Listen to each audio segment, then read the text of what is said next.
coaches.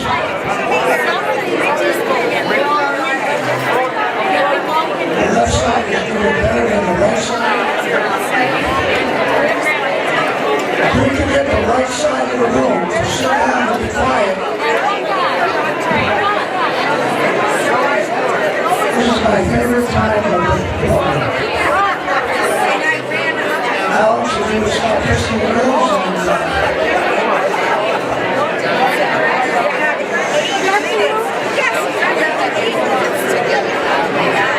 motions, let's go.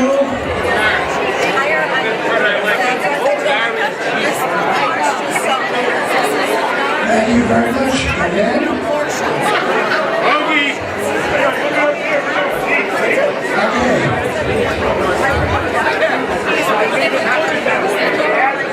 Well, I'm going to talk over everybody at this stage because that's the only way I can get this program started.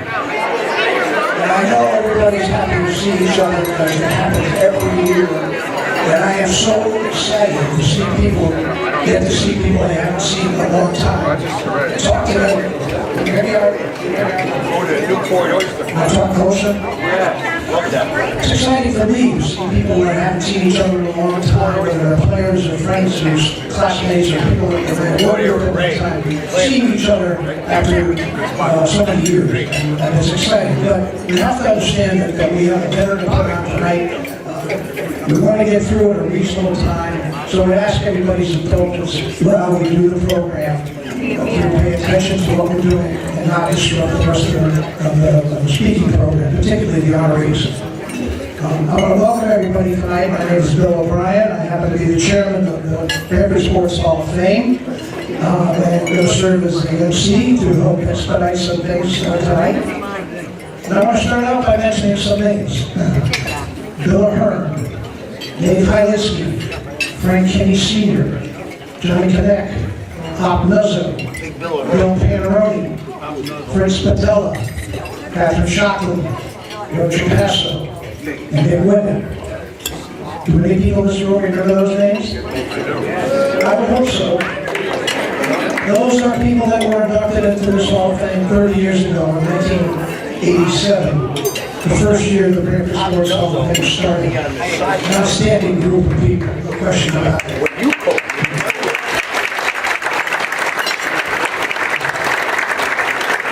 I probably speak to a lot of people on the committee when I say I can't believe it's been 30 years since this dinner has started.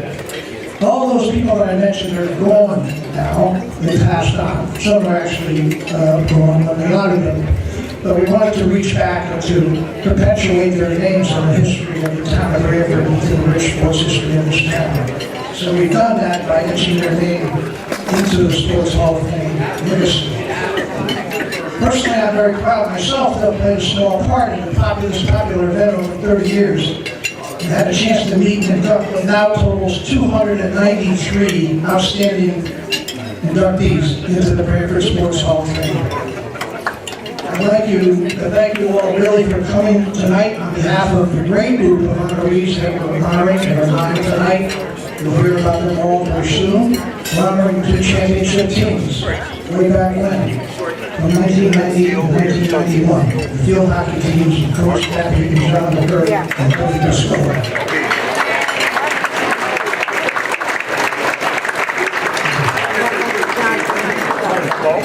I'm happy to say that I think the Beverly Sports Hall of Fame is probably the second oldest Hall of Fame of all the regional halls of fame throughout Greater New Haven. I think East Haven started the year before us, so they're 31 years. We're 30 years, and we're very proud of what we do. We must be doing something right to be here 30 years. I'm also confident that we have the biggest crowd on average at this dinner every year. We've averaged 350 people a year for the last 7 years. And in 1 year, we had 440 people in this room. So it's a tribute to the people that we're honoring, and we like to think it's a tribute to the way the program runs. It all started when Alex Paluzzi and I went out on a bike ride back in 1987, and the conversation drifted towards why doesn't Branford have a Sports Hall of Fame? We talked about it on our ride. We ended up going to burning pages. 40-year story. We had burning who was down in the basement looking for a glove or something. What he thought about the idea, and I guess the rest of his history. Here we are all these years later. He decided to have a town hall of fame to honor individuals that have brought honor and distinction to the town of Greenwood, either because of their participation in sports or their life after sports. We have a number of past honorees with us this evening, and I want to introduce them to you. I've asked them to please stand and remain standing until we finish calling the names. Their premise is For the second year, 1989, just recognized for his service in World War II. Let's give a nice welcome to Stan Patel.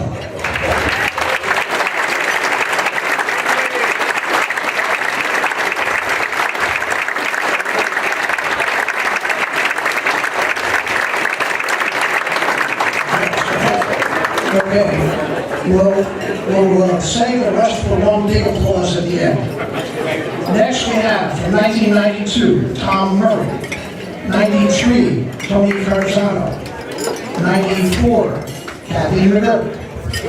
95, John O'Connor. 98, Wayne Sokolowski. 1999, Tootsie Lasky. From 2002, Dodi Blackstone Piscola. Thank you for paying attention to that question. Dennis Swirsky. From 2003, Vincent Giordano. Billy Fatco. And George Myers. 2004, Andrea Annabella Kenny. Outstanding. Donald Lawrence, taking these names out of the program for 507, Donald Lawrence. 2005, Richard Thompson. 2006, Paul Piscola and G. Robert Gill. 2007, Jake Paluzzi. 2008, Rich Biondi, Jim Freund, and Sue Lexo. 2009, Marjorie Lee Resendes. 2010, Eric Anderson and Hamel Dale Burkhardt Bishop. 2011, Nicole Manson Sturgis, John McGurk, Ted McSherry, and Chuck Tierney. 2012, Burke Asher, Robin McCall Axtell, John Yeshley, Phil Trezano. 2013, Alex Pelosi Jr. 2015, Paul Rendack Miller, Alex and Jay Pelosi.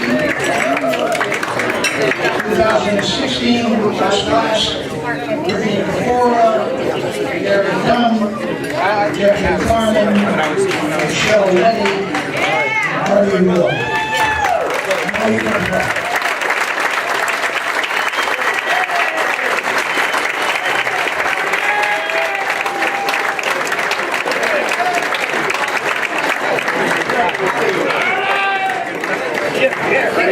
And now we're talking about past honorees.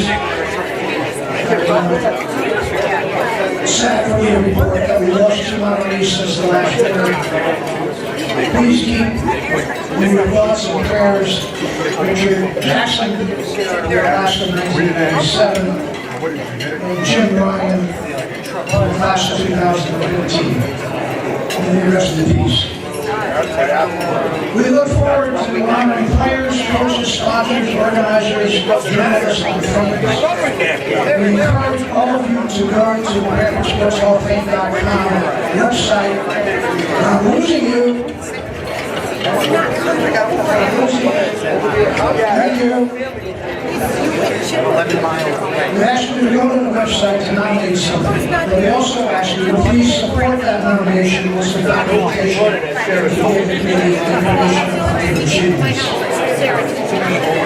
Thinking of the committee, speaking of the committee, we'd like to thank Alex Belusi, our vice chairman, who does a great job with Andrea and our sponsors, Dale Izzo, Andrea and Lola Penny, Betty, Ed Zach, Tom Murray, Jeremy Connor, Paul Criscola, Rich Biondi, Rich Cody, Rob Maffei, Nick Redden, Ryan Sullivan, Randy Turley, and John Cappy. Attention, please.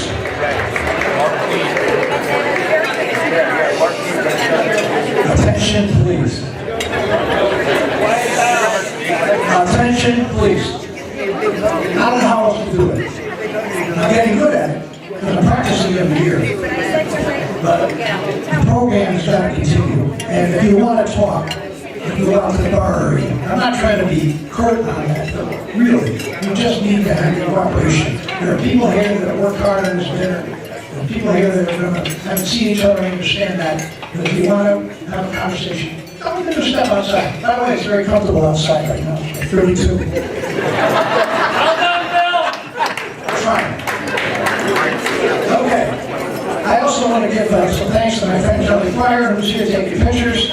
Tom Sani, who's on the camera back there, and Sal Sarah, who does our website for us. There are a couple of things to do first. First, I'm going to ask you to please rise and remain standing. First, for the National 1993 American Sports Hall of Fame inductee Tony Carzano. She will be followed, as you remain standing, by invocation of Reverend Bill Keene, Senior Minister of the First Baptist Church. And take your seats and remain quiet for another few minutes. Thank you.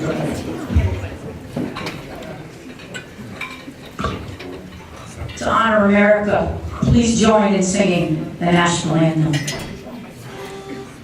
Oh, say, can you see by the dawn's early light what so proudly we hailed at the twilight's last gleaming, whose broad stripes and bright stars through the perilous fight o'er the ramparts we watched were so gallantly streaming, and the rockets' red glare, the bombs bursting in air, gave proof through the night that our flag was still there. Oh, say does that star-spangled banner yet wave o'er the land of the free and the home of the brave?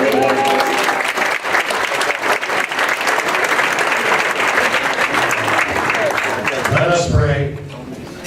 Gracious God, decades ago, it was Edward Deming, the master of quality control, who first shared the manufacturing wisdom of always aiming for 100% and never for any less. The result of this approach, applied to all sports and athletic endeavors, is what brings us all here on this great night, celebrating some terrific people. Whether in coaching, playing, or parenting, we are blessed in abundance by those who consistently brought 100% of everything they had, inspiring others, yet also seeing in themselves that in striving to give one's best, personal capabilities are further realized and increased. Thus, from the fields of endeavor to the courts of competition, between the lines and beyond the boundaries, we offer special thanks this night for Gary, G. Carleglio. George T. Dumar, Jr. Melissa McDowell Clouder. Kevin McDonough. Sally Murphy Noel. Savas Sinodi. Ryan Thompson. Richard Todd. Michael R. Tracy, along with the 1990-1991 Brantford High School girls field hockey teams. May those honored, along with their loved ones, savor this occasion and record it permanently in memory, so that the echoes of our appreciation will be heard for many, many years to come. Bless our food and our fellowship. Keep us safe for the holidays now upon us, and may each of us venture forth this evening, renewed in the personal resolve to give 100% in love and in life, in community and in country. Amen. Well done. Thank you very much. Now I'd like to call up the good meeting of the town of Brantford. Please take your seats. Let's welcome the man that just won his third term as first selectman here, James Jamie Cosgrove.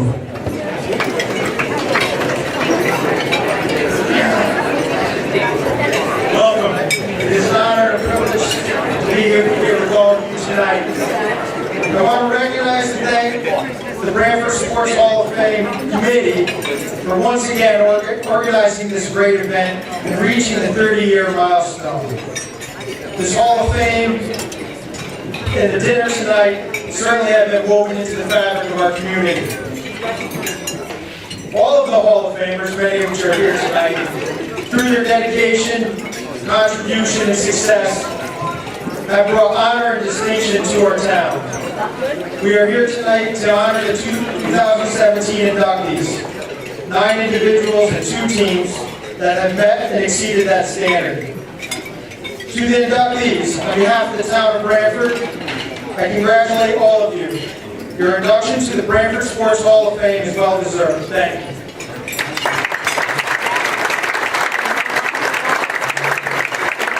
Thank you, Jamie. One more thing we have. Each year we take a brief moment to recognize a person or organization that has been supportive of the Brantford Sports Hall of Fame. We're going to turn the program over to Alice Paluzzi to make this year's presentation.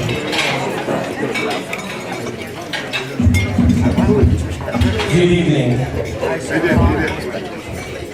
It gives me great pleasure to lead off our 30th anniversary Brantford Sports Hall of Fame induction ceremony for a commemorative presentation celebrating the 25th silver anniversary with the special edition honorary citation award.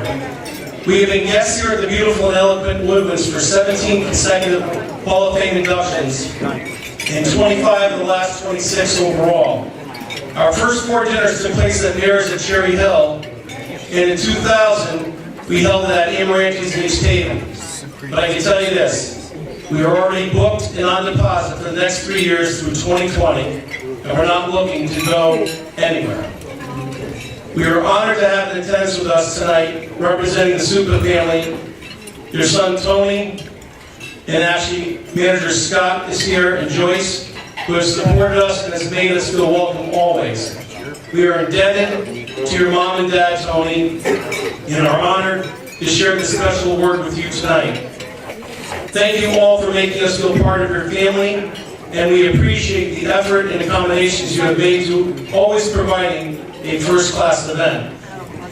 At this time, I am honored to present this special recognition award to the Supa family. If Scott and Joyce would please come up to accept the presentation.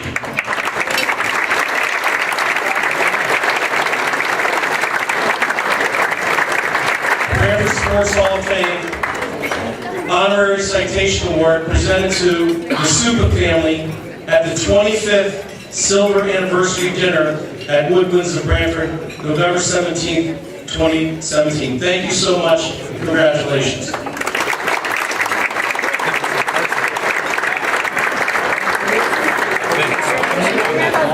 No, he came back home. On the way to the casino. I left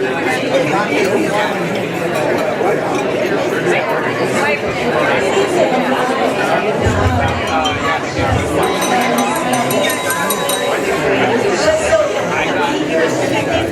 guys want to eat?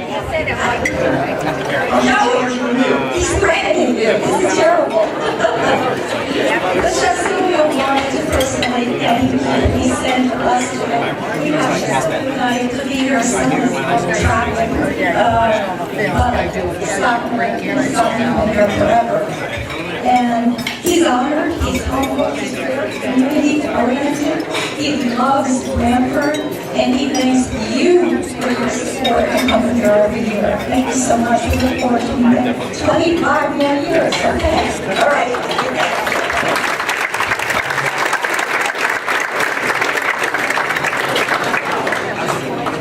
Okay, it's now my pleasure to introduce the gentleman that will be doing the inductions tonight for this year's class. He's been with us, he's a member of the Hall of Fame himself.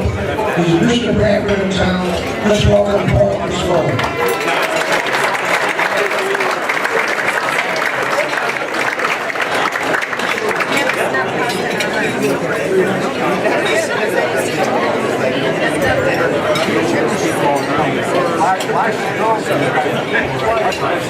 Thanks, Bill. Good evening, ladies and gentlemen.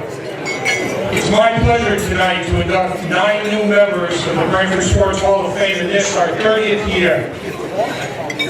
Our program book does a great job in describing these outstanding athletes' accomplishments. The people that wrote the biographies for this program book did a lot of research and have written fine testimonials to each of our inductees. I'd like to recognize Rich Biondi, Tom Murray, John O'Connor, John McGurk, and Victor Amatori for their outstanding biographies. Thanks, guys. As Bill mentioned, we will be inducting 2 people into the Hall of Fame before dinner and 7 after dinner. We'll also be honoring the 1990 and 92 field hockey state champions on their 25th anniversary of their great success. Before I start the inductions, we'd also like to recognize the former master of ceremonies for this event, Bob Molbeck. I believe he's sitting back here, Bob. Anytime you want to come back, we welcome you back in the fold. We appreciate everyone's attention, and we promise to make this evening move along at a reasonable clip with your cooperation. Please be courteous to all of the Hall of Famers. And now here goes. It's indeed a pleasure for me to stand before you to induct Mike Tracy into the Branford Sports Hall of Fame.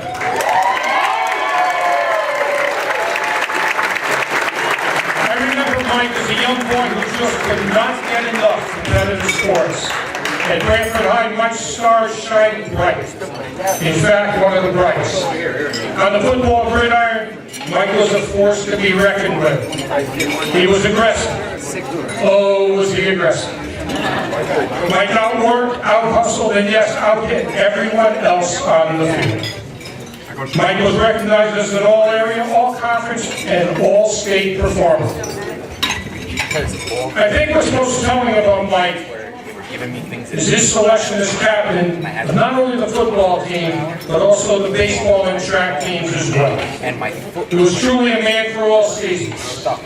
He was a leader, recognized by his coaches and teammates. Mike was an outstanding performer at Southern Connecticut State University and became a teacher in the Branford school system.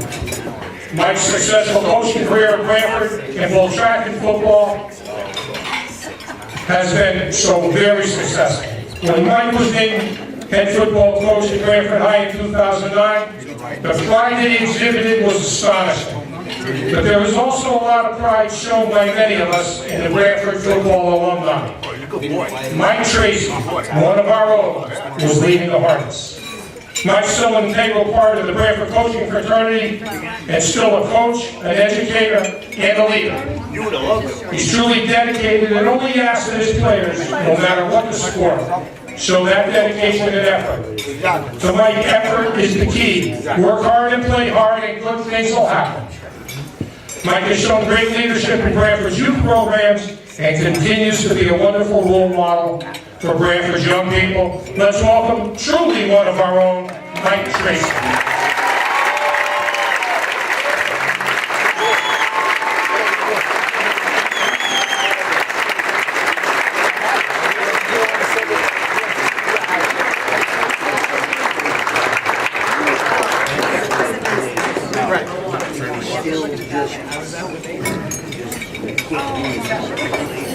That's why I was All right, can you guys hear me? Okay, so I can hear you too. So we're good. You know, it's a pleasure to be here tonight. First of all, I want to thank everyone for getting here. The traffic was crazy. I live about a mile and a half down the road. It took me 25 minutes to get here. So I appreciate your efforts, and I'm sure all the other inductees do as well. You know, first of all, I want to start off by thanking all the other inductees. Well, not thanking, but congratulating all the 2017 inductees. I was in high school with the field hockey teams as well, and you know, you guys were awesome.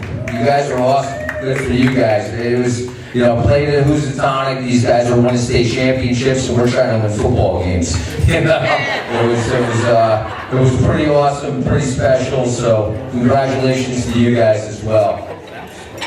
And I also appreciate the fact that the nomination committee did away with the old cliche, age before beauty, by allowing me to speak before my fellow inductees, Soft-Sinodi. Thank you. I appreciate that. Yeah, being inducted to the Branford Sports Hall of Fame is truly an honor. I'm grateful for it.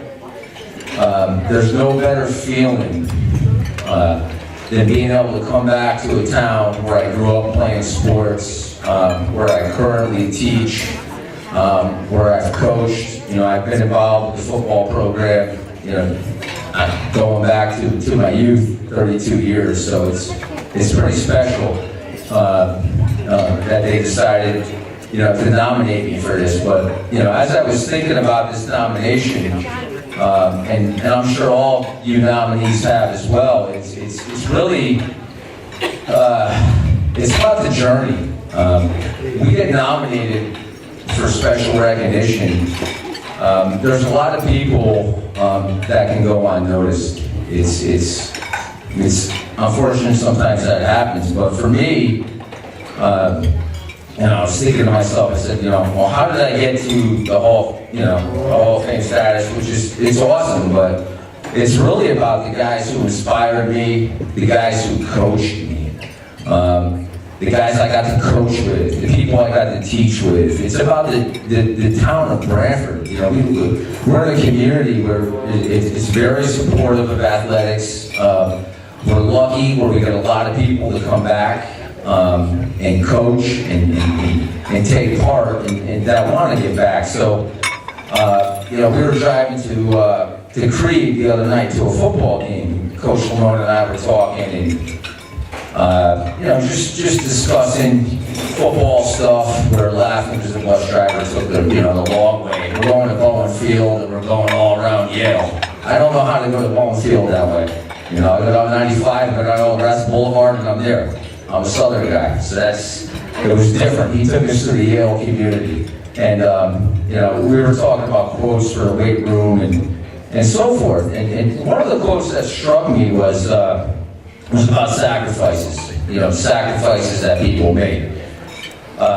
You know, and the quote itself it's an anonymous quote. It says, if you don't make sacrifices for what you want becomes the sacrifice. You know, and I'll repeat that one more time. If you don't make sacrifices for what you want becomes a sacrifice. So right away, that triggered something for me. You know, I said, you know, I got nominated to the Branford Sports Hall of Fame. Tremendous honor. I'm deeply appreciative. I said, but you know what? I said, there's a lot of guys, a lot of people that have made sacrifices from their families, from their friends, from their loved ones, to spend time with me on the practice field. And that's what's important. You know, a lot of guys are giving back, and they're losing that family time. And so my message tonight is really about one of thanks and gratitude to the coaches and people that give back. You know, give back to and volunteer their time. You know, I want to start off with my youth coaches, and one is a fellow nominee, Donnie Lawrence, Paul Santa Cross, Bruce Shaw, Scott Jenkins, God bless his soul. These guys are my youth coaches. They made it fun, so let's give them a round of applause. You know, they made it fun. They made me want to come back.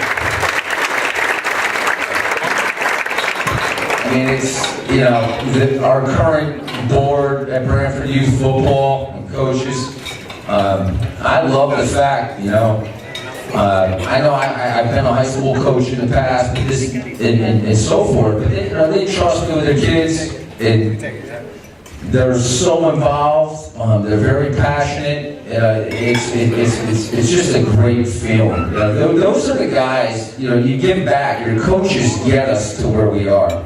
They help develop us in so many ways, And I was recently got transferred to the middle school. Everyone says, "How do you like the middle school?" I said, "Yes, little kids, little problems." I said at the high school.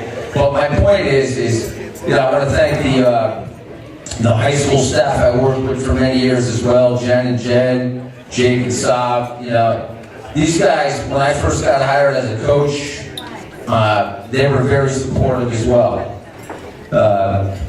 Going through high school, I can remember, I lived on East Main Street, so I'd walk to summer lifting conditioning, and I can remember Lenny Bond picking me up. Lenny, I don't know if you had a little red Toyota Tercel or whatever it is, and he's like, going to summer lifting, and he was excited about it, and I'm like, yeah, I'm excited about it.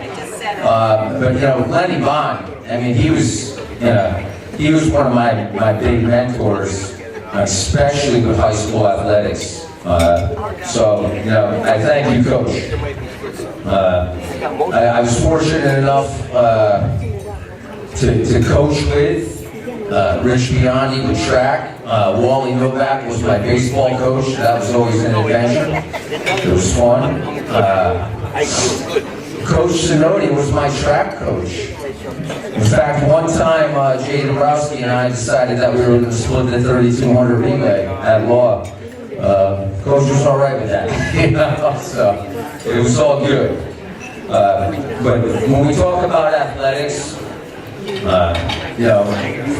especially with football, they always preached family, schoolwork, friends, and so forth. That comes before, well, friends after football, but family and schoolwork first. So I was able to take that message, but now I realize the message. It was, family, schoolwork, your spiritual health, as long as it doesn't interfere with practice time. That was the real message. So, not to leave out any coaches, because guys, this is really about the people who mentor and coach you, because you don't achieve goals without a support network. And to me, that's the big thing. My high school coach, Len Bond, John Rank, who's not here, Sof Sinodi was my coach, Wally Novak, once again. Coach Cav made sure I got out of Southern. Where's Coach Cav? He had a unique way of making sure you got his message too. So, Coach Cav, I thank you as well. I was very fortunate to play for Coach Cav. He had some highly successful teams in the 80s for Brantford High School. It's just, he's here tonight. I was in East Haven last night on my son's freshman game, and it feels so refreshing right now to be in a room where people are breathing red and white. Thank you guys. Thank you. A lot of athletes there.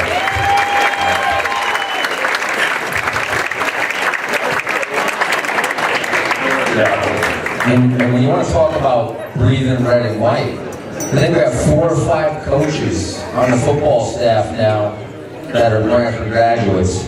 Sadly, I think I've coached them all, so I guess I am getting older. I guess HOF means you can coach, but this guarantees I cannot run the alley off the hash anymore. You know, I'm done. I can no longer play, but guys like Coach John Lamone, EJ Saddleberger, Kyle Lynch, Mike Fowler, all former players of mine. And Gary Gravina is also back, and I love Gary. He gave me a chance when he took over as a head coach to run his defense, and I was very appreciative to that. He let us, he delegated what needed to be done, and for me, it was a great learning experience. And coaching with Coach Bond was also awesome. Not too many guys get to go back and coach with their high school coach. So, thank all you guys. Football always put family first. But I save my family for last because I want to make sure I didn't forget the thing. And part of my family is my childhood friends growing up. Nate Jacobson, Jim Coyle, Dave Sweeter, Jay Dabrowski, they're all here. They're all positive influences on me, and they were all positive peer pressure, so it was a great thing. But, it's kind of funny when you're almost 43 and you still get a text on game night from your mother, good luck tonight, It's like, all right, Mom, I get him on game night. I get him before my son's 4th grade games, My mother knows the score of every Branford sports team, She's very passionate about it, but she made sure, that I was doing what I needed to do to continue through high school and college and still today. And I love you, Mom, and I appreciate that. Obviously, I want to thank both of my parents. My father growing up worked probably 70-hour weeks most of the time. So that was to make sure we have what we needed and have what I needed so I could attend practices and be successful. And I'm very appreciative of that. My brother taught me sports. We played many Sandlot football games. Even during high school, Coach Mom would be happy about that. We played down Fairhaven and many different places, played in Sandlot.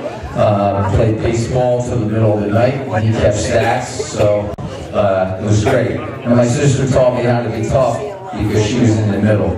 So, with that, and obviously my wife, Tiffany, you don't get engaged to a football coach. You expect to, not be able to attend sport in the day, once deal with parents in the crowd and so forth. I love Tiffany.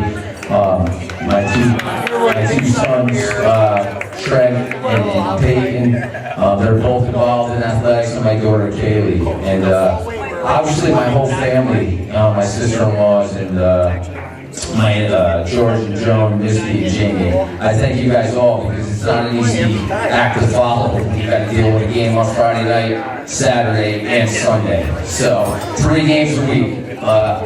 Guys, congratulations to all of you. Enjoy your evening. Thank you very much.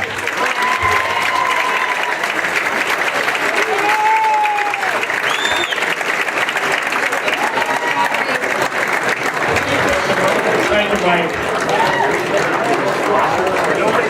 Our next induction this evening is one that may be quite emotional for many of us here. George Kumar Jr. meant an awful lot to many, many people. He was a great athlete at Jonathan Law High School in Milford and at Sacred Heart University. Talented enough to be drafted by the Baltimore Orioles. George played minor league baseball down south and also in Italy. George became the Branford High baseball coach in 2004 and had a most successful coaching career. His teams won 7 division titles and 2 state championships. George had the opportunity to coach both his sons and distinguished himself as a coach that took a real interest in his players. Not just on the field, but in their academics, their family and personal challenges, and many things that young students face. He was coach, counselor, and friend to his players. But then again, Big George was a friend to just about everyone. He had a quick wit and could find humor in almost any situation. I remember George being so kind to the many senior citizens that followed his teams, and always having a kind word for everyone. He made everyone feel special. I had the pleasure of working with George for a number of years, and enjoyed him both in the business world and socially. When I talk about a sense of humor, I can't help but mention a particular story that happened to us. George and I were both fortunate enough to win a Sales Achievement Award that included a trip to Italy with other winners and our wives. We were sitting in a restaurant on the Mediterranean coast in Sorrento, when one of the waiters asked me very quietly if the big blonde guy sitting across the table was Hulk Hogan. Of course, I told him in my fractured Italian that it certainly was indeed Hulk Hogan. He asked if Hulk would mind giving him an autograph. I said, "See," and before he knew it, I tipped George off what was going on. Well, before he knew it, the whole staff in the restaurant needed an autograph. And even a few patrons felt. The owners brought us more wine and platters of food, rats. And George played the Hulk to a T. Imagine to this day, they may still be talking in Sorrento about the day Hulk Hogan had lunch in their restaurant. George and I laughed about it for more years. Tragically, George left us in September 2014. I'm sure the big guy's having his last in the great beyond. Accepting the induction for George and for his wife Patty and his son George III, let's welcome Nick Dubar.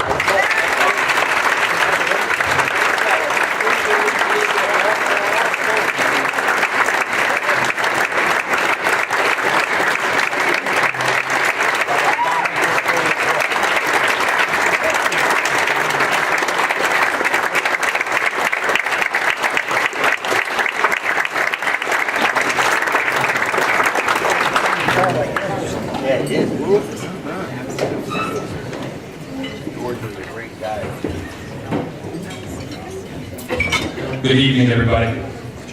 On behalf of my mom, my brother George III, who couldn't be here tonight, and myself, we'd all like to thank you for this wonderful honor dedicated to my dad. I know he was booming with pride up above watching down on this right now. If he were here today, he would surely be busting his close friend Alex Paluzzi's chops, as only he could, asking, "What took you so long?" We'd like to thank everyone who helped support Dad in his athletic and coaching career. His mom, dad, sister, brother, father-in-law, and #1 critic, George Gigi Capone. His 4 sister-in-laws, brother-in-laws, nieces, nephews, and numerous friends, and especially his best friend and confidant, Alex Paluzzi. We would also like to thank his assistant coaches, John Ledovich, Eddie Bethke, Steve Proda, Kevin McDonough, John Lamone, Steve Malfront, and his longtime statistician, Victor Amatori. We would also like to thank his own coaches, past teammates and players, and of course, his longtime #1 fan, Henry Bromley. So many of these people, and I'm sure there are many more that I'm forgetting, played an important role in helping Dad become so successful in his years. And to each and every one of you, we are eternally grateful. Dad coached an abundance of young athletes throughout the years, starting way back with the original G&G boys, all the way up to the high school level, and made a positive impact on many of their lives. He was never just a coach to his players. He served as a father figure to anybody who stepped between the lines for him, and truly cared from the bottom of his heart about each and every player. Now, this could be a bit of a double-edged sword for us players. For those of you who spent time around him or coached him, or were coached by him, surely know that he was always ready to give a kick in the ass wherever he felt it necessary. But along with that, he had the unbelievable ability to give you an encouraging word and motivate you to shine in your role. This made him the ultimate players coach and somebody that we as players were more than willing to push the limits for when we stepped between the lines, receiving every ounce of effort necessary from his teams. If he knew you were capable of doing more than you were giving, he had the special ability to finally make you tick and motivate you to bring out your best. These coaching values went hand in hand with his passion for the game of baseball. As my mom can assure me to, March 1st was like a national holiday in our household. For Dad, it meant the weather was starting to warm up and the basketball sneakers were finally being replaced with metal spikes. I vividly remember senior year of high school arriving home from my final state basketball tournament game, clearly devastated from the loss, and arriving home to my glove, bat, and box of baseballs conveniently placed on my bed for me to see, signaling for me to take the skirt off and get ready for baseball practice the next day. The game truly never stopped with him. For many coaches, a history of playing professional baseball would be enough knowledge to proceed with. Not for Dad. He was a lifelong learner of the game, constantly trying to push the limits, reading new books and articles about game strategies and workouts, and directly implementing them into our practices. From pitchers and catchers during the winter all the way into the heart of the season, he prepared us mentally just as much as physically, and we were better as a result of it. Most telling was our storybook 2009 season, which was one of the fondest baseball memories that I have. I was a freshman on the JV team at the time, but was lucky enough to be in the roster for the state tournament. We had a talented team that posted an underwhelming 3-6 start to the season. Thankfully, after the latest loss, Dad received a call from Papa P, letting him know about a Bruce Springsteen concert scheduled somewhere in the tri-state area, of which they didn't miss many, and that they would go in order to let them steam off. This concert would serve as an epiphany of sorts for him, with one song in particular hitting home, Wrecking Ball. One of Dad's many favorites by Bruce, this song is an ode to hard work, blue-collar dreams, victories won and lost, and valuing the journey as much as the destination. This became his personal rallying cry from there on out, and told me that night, even if the team didn't win another game all year, they would work harder than any other team in the state and battle right to the end. And as many of us here know, the rest is history. With a newfound mentality, the team rattled off 14 victories in their last 17 games, with the final win coming against the #1 ranked team in the state in Berlin, a team that featured many Division I players and a few current MLB draft picks. It was a true storybook ending for a team that started out so slow. This was truly one of Dad's proudest moments. Amongst all the madness of our on-field celebration following the game, I found him for a bear hug right after our dog pile. I will never forget that moment. We said we loved each other, and he screamed out, "Like a wrecking ball, baby." Through Dad's leadership, the team took on a survive and advance mentality and never looked back. The diligence and ability to persevere through adversity was present throughout, and led to his personal success as a player as well as a coach, winning 7 division titles and 2 state titles in 9 years at the helm of Branford baseball. But that was Dad. If he wanted something, he went out and got it. No whining, no questions asked. Even when tasked with the fight of his life, brain cancer, he continued to look at the positive aspects of life and never once complained about the hand he had been dealt. He was a true warrior, just like he had been in every other aspect of his life. In his mind, his illness was just another obstacle that was waiting to be overcome. He fought for 27 months with courage and strength through one of the most aggressive forms of cancer, and set a true example of what a hero really is. But that is not the image that I choose to have of my dad today in my memory, as he would surely scold me for thinking of the negatives. When I think of him, I remember the glory days, with him in his element, doing what he loved. Some of my favorites include taking infield outfield with Born to Run blaring on the loudspeaker, poking the dip out of his mouth as he went to argue a call with a frantic umpire, storming the field 2 times to celebrate state championships in 2006 and 2009, his irreplaceable sarcasm and sense of humor, and his overall zest for life, sports, Bruce Springsteen, gin and tonics, Italian food, and above all else, his family and his 2 boys. Every time these memories come into my mind, I can't help but smile. An exceptional coach and an even better person and father. To my hero and my best friend up above, I love you, and a big congratulations on this well-deserved honor. Thank you, everybody.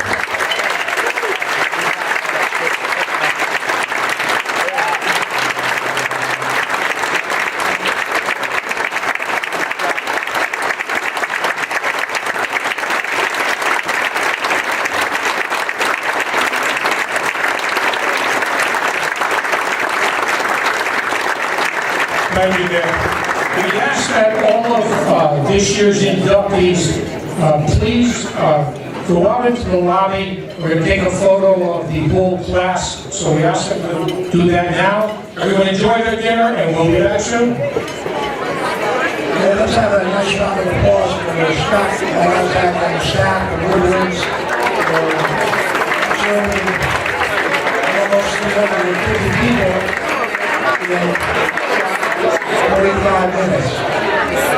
I hope you enjoyed your meal and are ready to go.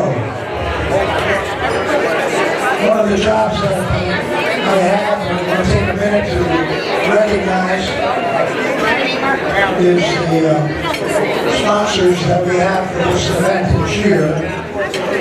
And those of you who have run activities like this can appreciate what I'm saying in terms of the need for the support that we get from sponsorship in order to produce an event like this dinner. So if you'll indulge me for about 35 or 40 seconds before I turn the program back over to Paul, I'm going to read the names of the sponsors in the book so they get a little television time. ABCers, LLC, ACA Landscaping, Ace Trailer Leasing, Inc., Chief Athletics, Attorney Andrew Amendola, Ranford Girls Softball, Ranford Gridiron Club, Ranford Junior Basketball, Ranford Little League, Ranford Organization sponsoring swimmers, Ranford Recreation Department, Ranford 7.com, Ranford Soccer Club, Ranford Youth Football, Ranford Youth Lacrosse, Burke Asher, Hall of Fame, Cherry Hill Glass Company Incorporated, Chuck Tiernan, Attorney at Law, Connecticut Irrigation, East River Energy, the Eel Pot Meadow Restaurant, which is where I'm going after,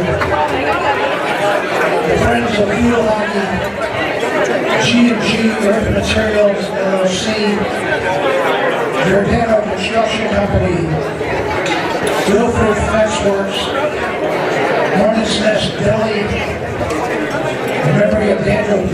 Cosgrove, Dr. Jack Kelly, MD, Connecticut Orthopedic Specialist, Joel Evans, Creative Design, Michael Luzzi, Attorney at Law, RAP Associates LLC, Sherwood Sports Turf, Steady Photography LLC, Sunrise Building and Remodeling, Toronto Tire and Auto Repair, Real McNeil Insurance, WS Clancy Memorial Funeral Home, and Webster Bank. We will have a test on those names shortly. Post on that names, 10 of them, just to get their dinner ticket for next year's dinner. Everybody hear that? Awesome. Okay. We're moving on. We're going to turn the program back over to the Ducky chair. Let's hear it from Paul Criscola.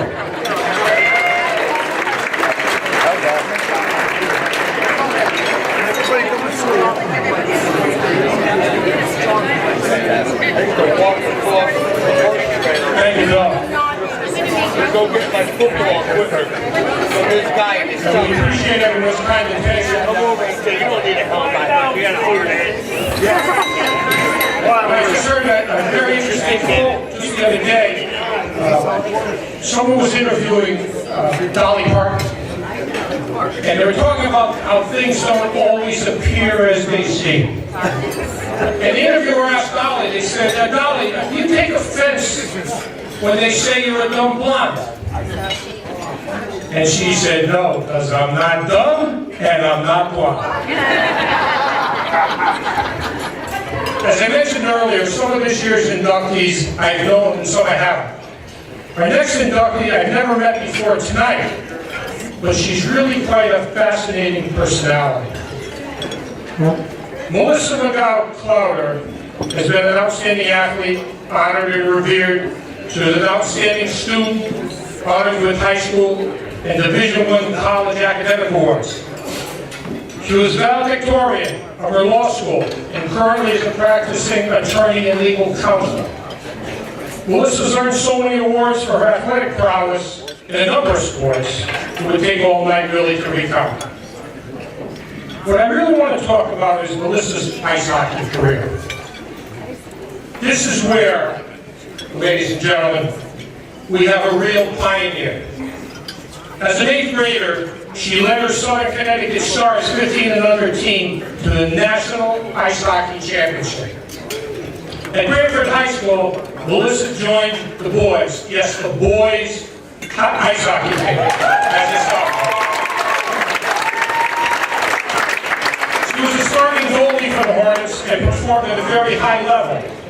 A dear friend of mine who's been involved with the ice hockey program as a coach, as a parent, as a fan since the program's been in existence, just told me this past Saturday when we were talking about Melissa getting inducted into the Hall of Fame. He said he remembers her showing up when she was in goal at her first away game. And the other team, I'm not really sure what school it was, kind of poo-pooed the idea and said, what a big deal to have a girl goalie, a girl. Can you imagine? And Melissa just went and ate them up. She just played, ate them up. Imagine the challenges she faced. She showed other girls that perseverance, hard work, and real character could help you succeed in areas that were brand new to young ladies. She was truly a real pioneer, and she's quite a lady. So let me introduce a great high school and college athlete, a true scholar and leader, an accomplished professional, and yes, a true pioneer, Melissa McGow-Clowder.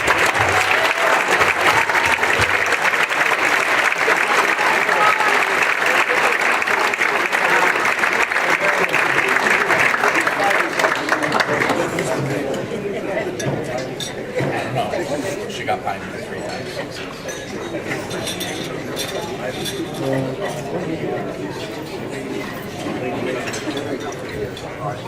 Okay? Good evening, everyone. I would like to first thank the members of the Branford Sports Hall of Fame for hosting this wonderful event and for having me here this evening. It is truly an honor. I'd also like to congratulate all the other inductees. I am humbled to be standing alongside all of you and hearing more of your stories. I'd also like to start by thanking and recognizing Kathy and John McGurk.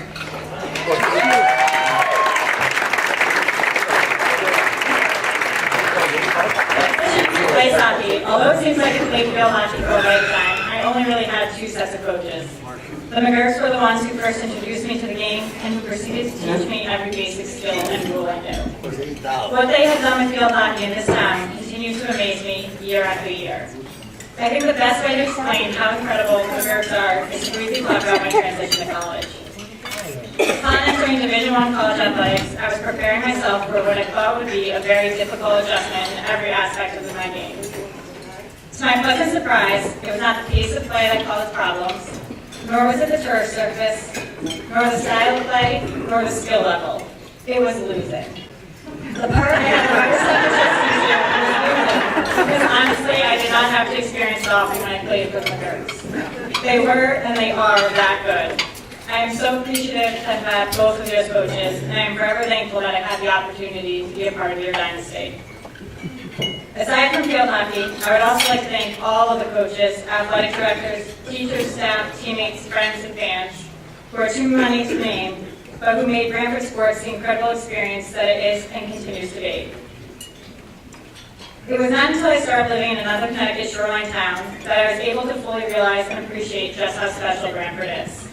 The academic and athletic community in this town is so supportive and so dedicated. The years I spent as a member of the field hockey, ice hockey, and lacrosse teams at BHS were unforgettable and truly helped me become the person I am today.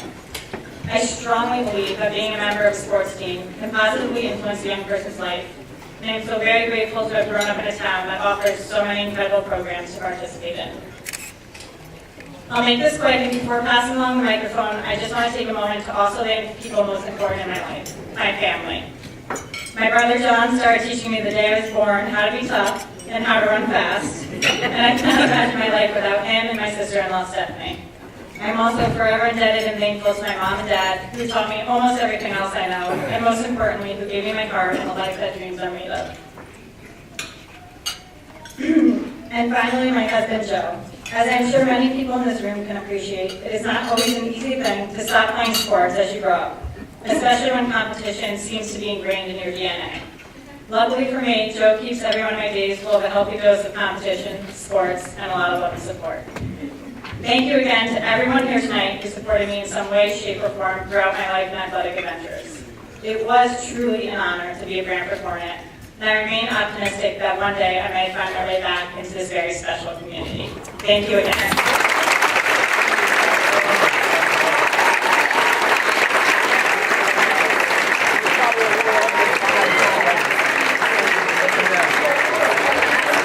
Thank you, Melissa. I just made an observation up here that when Melissa and Mike and Nick were up here, they have a nice typewritten sheet, single space, and they refer to it if not reading it. When Mr. O'Brien and myself were up here, we're at like size 21 type because we really can't see that single space. Put about 6 spaces in between each line. Right, Bill? There's an old expression describing a person as being able to light up a room. Well, our next inductee, Kevin McDonough, is truly a person who can light up a room, a playing field, or a whole school. His enthusiasm is definitely contagious. He always seems to be smiling. Even now he's smiling. Even when he tries to be stern with the students or ball players, there's that twinkle in his eye. Not only does he smile, but he invariably makes the people he deals with smile also. This is a rare quality that we seldom see. Even tonight, as I get ready to induct Kevin into the Brantford Sports Hall of Fame, I'm smiling. And Kevin, it's all your fault. Matt was a Sandlot athlete from the Goatville section of New Haven. Later graduated from Notre Dame High School and Providence College. He became a very popular French teacher at the Brantford Intermediate School. Kevin also began his coaching career there by assisting another of tonight's inductees, Rich Todd, with the school's basketball team. Kevin was developing his style of reaching young people by showing true concern for them. He really cares, and the kids know it. There's nothing phony about it. He has a true dedication to helping young people.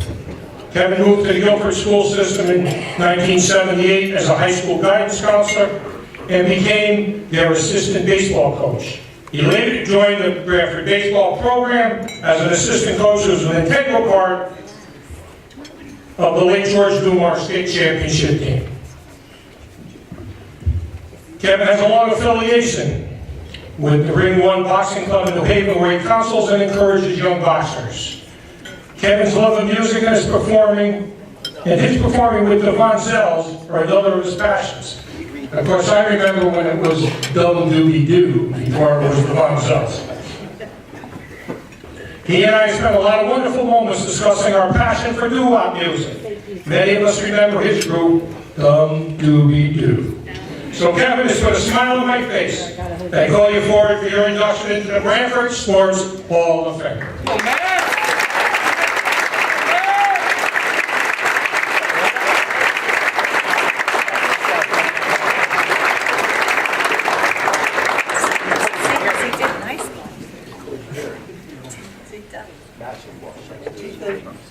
Looking good, man!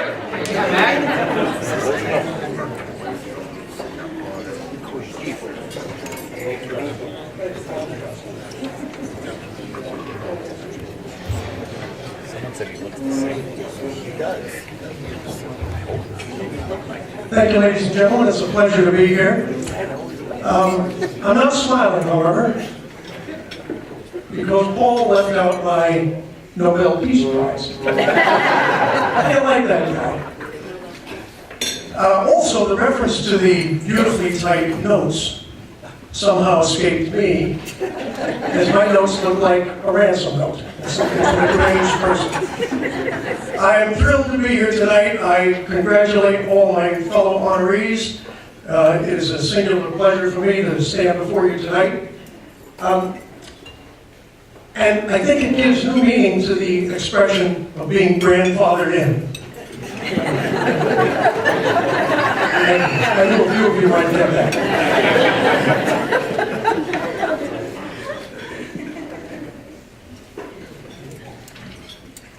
When I retired from the Guilford schools, I came back to Branford High School and I was working in the Horizons department.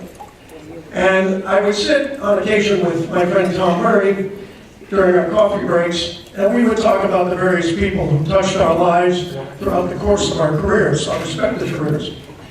And he would use an expression that I think is so apropos, especially on an evening like this, and some of our previous speakers have made reference to that. He would say that he stood on the shoulders of giants, and he was able to glean from them their support, their kindness, their direction, their love, and their talents, and that truly shaped his career. I discovered as well in talking to him that that very same thing happened to me. And I've been touched by so many wonderful people who have truly stepped in and offered guidance and support and kindness and love and caring and direction, especially when I needed it the most. I remember receiving a visit one time from Jack Corning in the winter of 1973. And he came to speak to me about possibly applying for the position of for the newly vacated freshman baseball coach's job. Jack had just been appointed the varsity head coach. And he said, would you consider applying? I said, oh, of course. After all, I played Little League baseball. I even played at the Babe Ruth level. And in case you don't know, Jack, I was a member of the Oakville Ramblers Baseball Club. None of you have heard of it, have you? So I happily went about my business in the spring of 1973 and promptly coached my wonderful, enthusiastic young Chargers to a 0-10 record. It easily could have been 0-16. That was the limit we had, but 6 of those games were rained out. So I breathed a sigh of relief. I clung to Jack and Chuck Reel, who was one of our assistants as well, and we began to develop, I started to develop my skills as a more finely tuned baseball coach than I had ever thought, ever could be. I left Guilford or Branford. I keep getting it, I was confused. I beg your pardon. It happens at this point in my life. I left Branford in 1978, went to Guilford. I finished my career there, and I returned in 2003. And I was working in the Horizons department, as I explained, and I never expected to enter the field of coaching ever again. I figured that was over. I was over and done with. And probably, gratefully so for a lot of would-be athletes. But I came home from a basketball game one night in March of 2008, and there was a message on my phone. Coach McDonough, this is George Dumar. Would you be interested in filling a position on our coaching staff? I said, let me think about it. Yes. So I quickly joined George in the program, Branford Hornets program, in the spring of 2008. And my life has not been the same since. I am still with the program. I am eternally grateful to that wonderful man because he was a major force in my life. And Nick beautifully alluded to his accomplishments.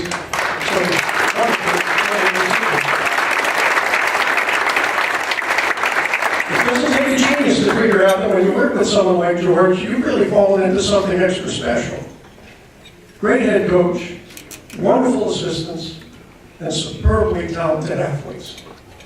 And that was a true part of my life. I do have a story that I want to share about George, if you will allow me. In the spring of 2009, Nick spoke about it, we were suffering a bit. Throughout the course of our season, we had not started well, and we were struggling along, not doing as well as perhaps we should have. And one day, George called to practice, and he chose. He could be very unconventional and brilliant in that way, I think. And he called to practice, and he conducted the practice, the full practice, with the exception of John Malone, who was relegated to the playing field with the rest of the ball players. He had his entire coaching staff up in the press box. And guess who was slated to deliver the message to the players on the field by way of the public address system? Yours truly, the voice of the Hornets, except I didn't realize that I was. But we conducted the entire practice, or he did, I should say, without benefit of his presence or any direct contact with the players. And we especially were doing situations and say, okay, runners at first and second, one out, number 4 hitter. And then Johnny Malone at one point was working the photo, and he started to hit the ball, and we looked for a response from the players. Then he turned to me and he'd say, tell them to do it again. And I'd say, do it again. And the genius of this, and perhaps it unsettled the players a bit, was they couldn't see us because there was a shade that was pulled down, like a blind. So you really couldn't discern any of our faces. And I said, Coach, can I offer anything positive? Mac, be quiet. Nothing. Do what I tell you. Okay. We conducted the practice. He finally said, send them home. He said, go home. Which they did. Not one bit of personal contact. And after that, the rest was history as we rattled off a number of significant wins and went on to win the 2009 Class L title against the number 1 seed, as Nick carefully mentioned. I hasten to add, as we all know, George became ill a couple of years later, that the quality of the Branford program, the stewardship, the legacy that was so richly his, has been carried on brilliantly by, well, first by Ed Becky, who succeeded George, and then afterwards, our present head coach, Steve Mumfront. And I'm delighted to have been a part of that, and I continue today. It is the joy of my life to be around these kinds of players who come back and see us and talk about us. People like Nick who will show up on Sunday practices to work the infielders and work on hitting skills and things of that nature. And what that means is utterly significant to be around people like that who truly do carry you. I would be remiss if I did not acknowledge the members of my family who are here tonight. Some of them couldn't be here, but several of them are.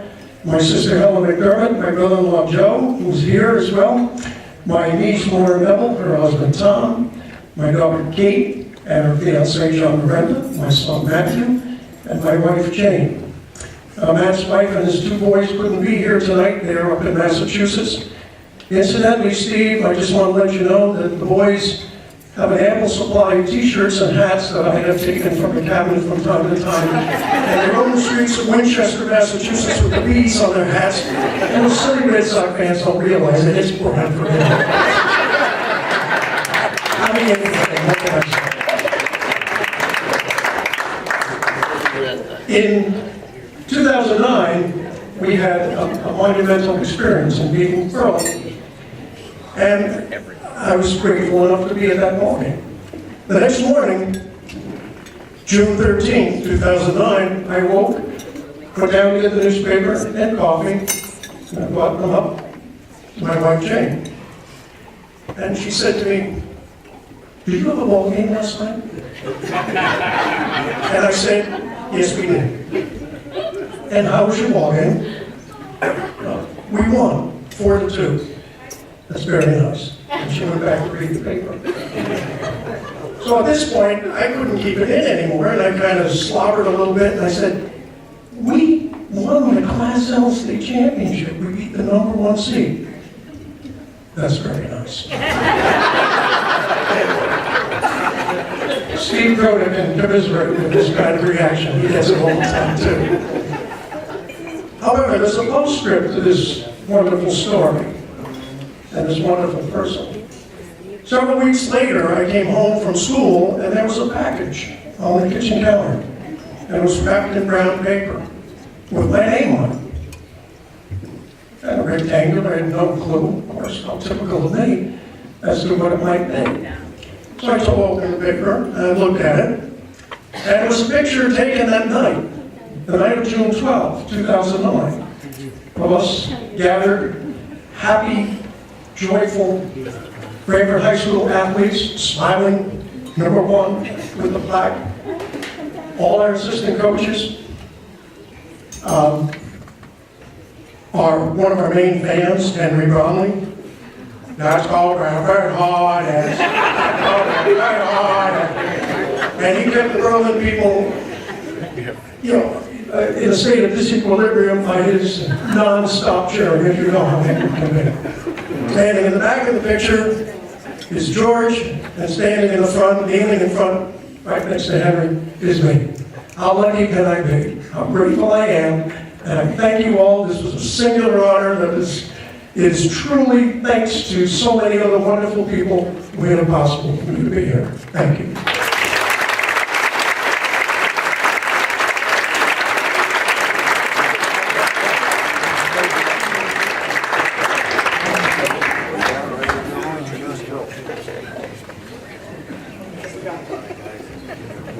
Thanks, Matt. Now, that story about being in the press box, George's idea and the assistant coaches there, maybe you have something there. If the coaches would stay the hell away from the players, maybe they start winning. The criteria for one's election in the Branford Sports Hall of Fame, as Bill mentioned earlier, is a relatively simple one. One must have brought honor and distinction to the town of Branford. It's a simple criteria, but not so easily accomplished. Also taken into consideration by some of the electors is how much that person has given back to our community. Well, our next inductee has certainly met all of their criteria and continues to give back to this community constantly. Sally Murphy Noel was an outstanding swimmer for Branford High. She started swimming at age 3 under Coach O'Connor and continued to excel. She was a member of 4 All-State games, was an All-American swimmer for the Hornets. Her teams won 2 state championships, excelled at the state open, and set numerous state and school record times. Some of those record times still stand today. A very successful intercollegiate swimmer at the University of Delaware, she led the Blue Hens to win their first divisional championship. In Masters competition, Sally's excelled in Connecticut and in Boulder, Colorado, as well as winning the Maui Channel Swim and finishing 3rd in the historic Waikiki Rough Water Swim. That sounds like a pretty nice road trip, doesn't it? Along with her family, yoga has become a major focus in Sally's life. She's donated her time and expertise to teach the Branford High School girls swim team yoga, not only to stretch their muscles, but also to help them focus their minds, calm their stress, and become more comfortable with their lives. I think, Sally, that many of us could use some yoga. Sally's been in business in Branford, establishing Ravens Wing Yoga Studio, and now she has a second location. She's been helping people deal with not only their aches and pains, but maybe more importantly, she helps them make changes to their mental well-being. Sally, thanks for giving back to your community in such an important way. It's indeed a pleasure to introduce Sally Murphy Millway.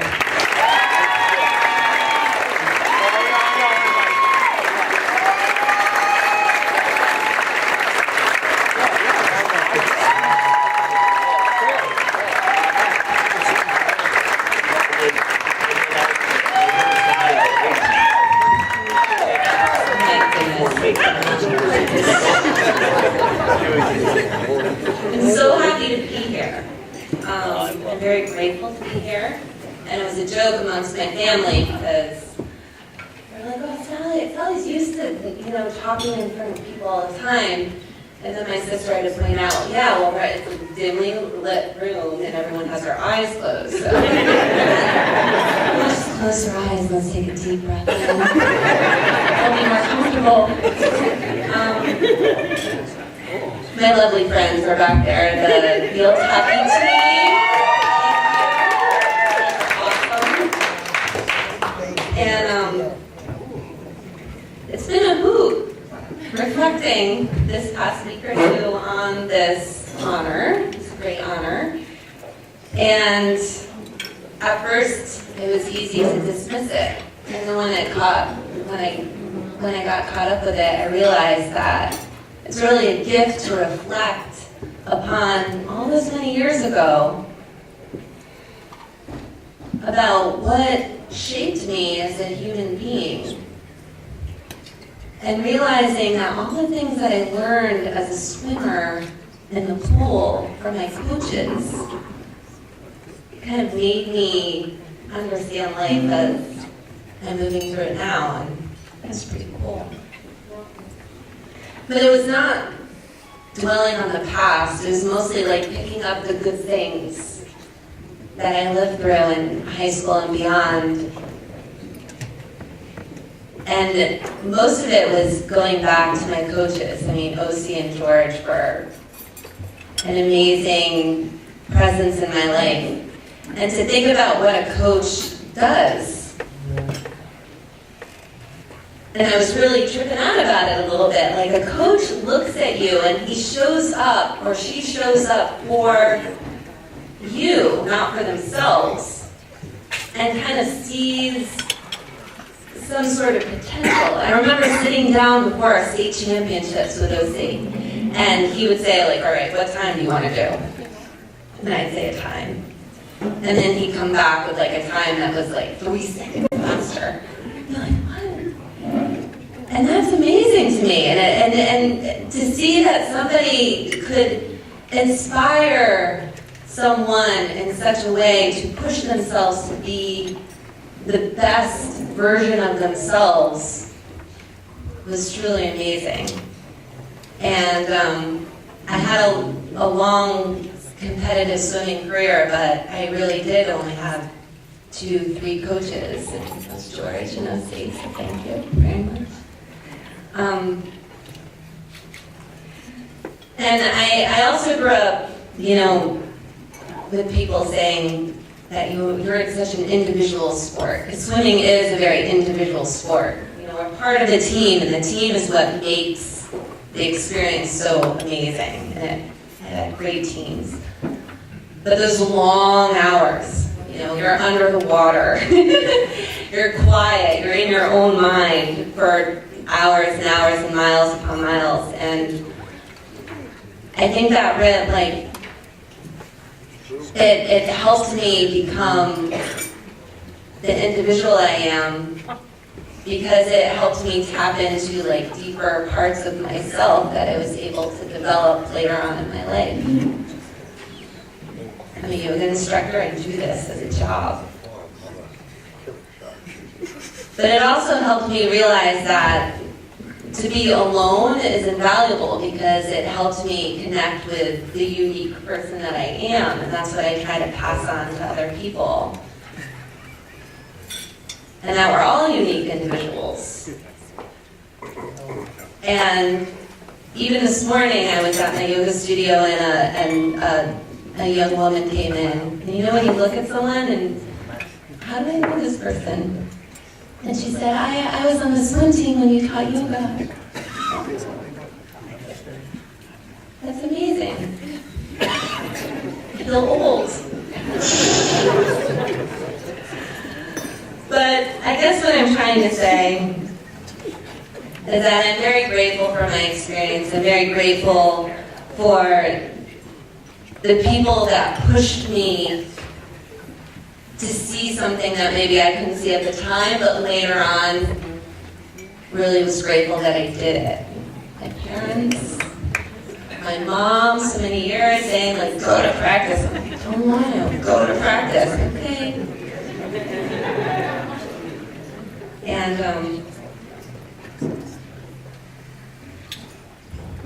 I'm just tremendously grateful to be here and to be recognized, and I congratulate everyone that is up here to being inducted in the Hall of Fame.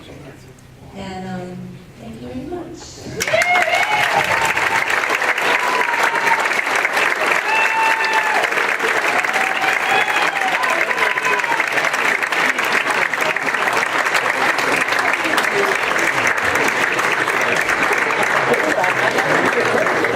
Good job, Sally. Thank you. Well, since 2005, the Cranford Sports Hall of Fame has recognized championship teams at Cranford High School that won state titles 25 or more years ago. A list of all those championship teams can be found in this evening's program. Tonight we honor two more teams, 1990 and 91 Class A field hockey teams of legendary coach Kathy McGurk.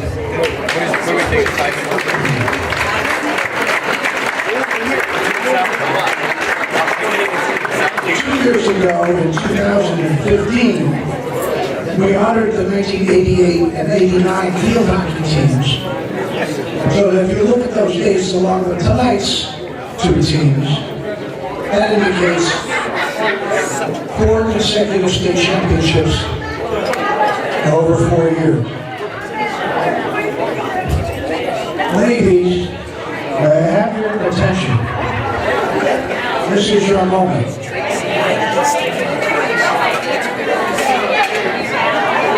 As a side note, Coach McGurk.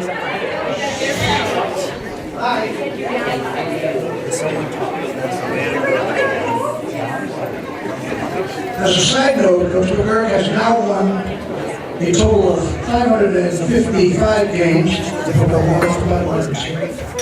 through her 40th anniversary year coaching this year. 40 first year coaching.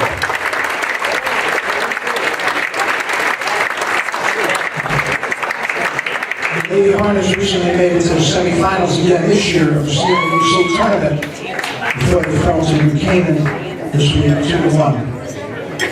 The 1990 club had a 17-2 record and scored 73 goals while allowing only 7 and recorded 14 shutouts. They defeated Poplarwalk 2-0 for the title. That team had a remarkable 13 players make All-League and 5 make All-State.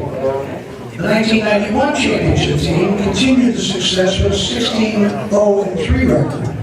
This group of young ladies over their last 3 years in Cranford High School had a staggering 50 wins, 3 losses, and 4 tie record over that stretch. Outscoring the opposition 231-20 with 41 shots. That's unbelievable. The 91 team scored 78 goals and also gave up only 7 during the season. They defeated Stonington 2-1 for the Class A title.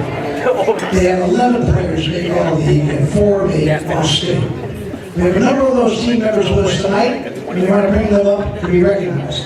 First, up here already, let's hear it for Coach Kathy McGurk.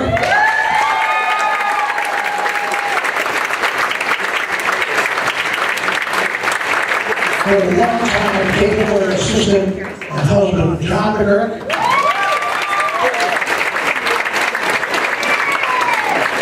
And the assistant coach at that time, and the freshman coach, Tony Griswold. Let's bring them up in alphabetical order to receive their certificate. Team members present: Erica Priest Amaranti, 1990.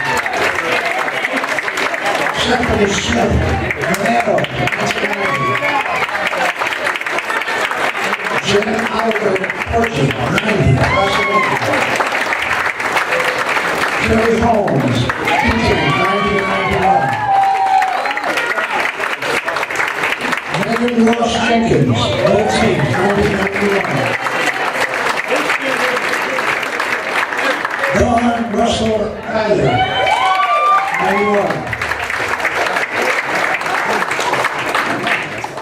Michelle Burgoyne Letty, 1991. Jessica Magda, 1991. Missy Maglio, 1991.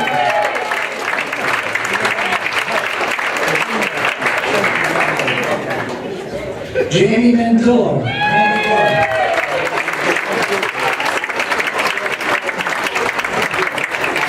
Ashley Kasperzak Miller, 91.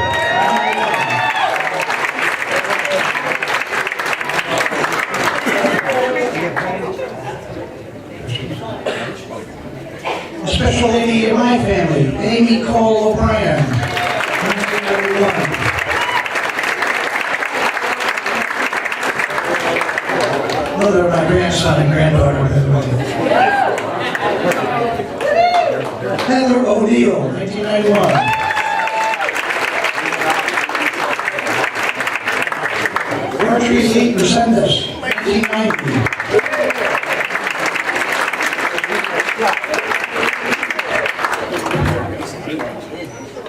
Stephanie Schmelzer, 1991. Courtney Mendel Squire, 1991. Stephanie Meglio Thatch, 1991.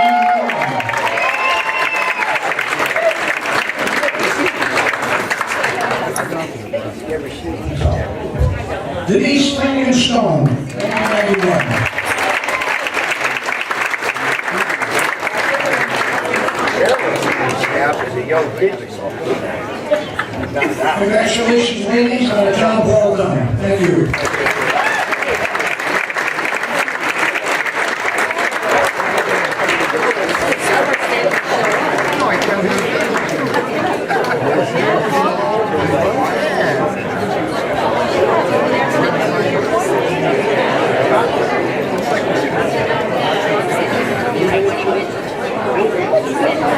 We're going to just take one moment while they take a photo of these field hockey champions, and then we'll begin the program once again. Only 1 minute.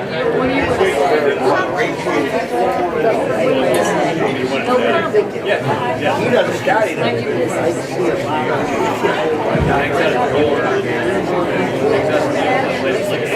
Okay, thank you.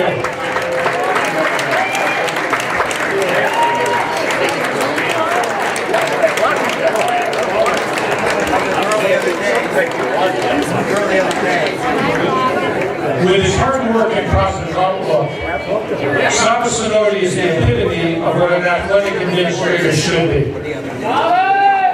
He puts in countless hours and always seems to be in the on position. In all the years I've known him, I don't think I can remember any time when he appeared tired. Whether in the athletic office, on the playing field, sports or gymnasium, Saba's always moving. He's like the Energizer Bunny, always moving. Maybe he wants to be a moving target.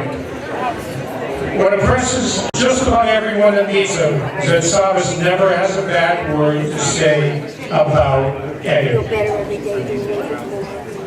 Like Father Flanagan from Boys Town said, there's no such thing as a bad kid.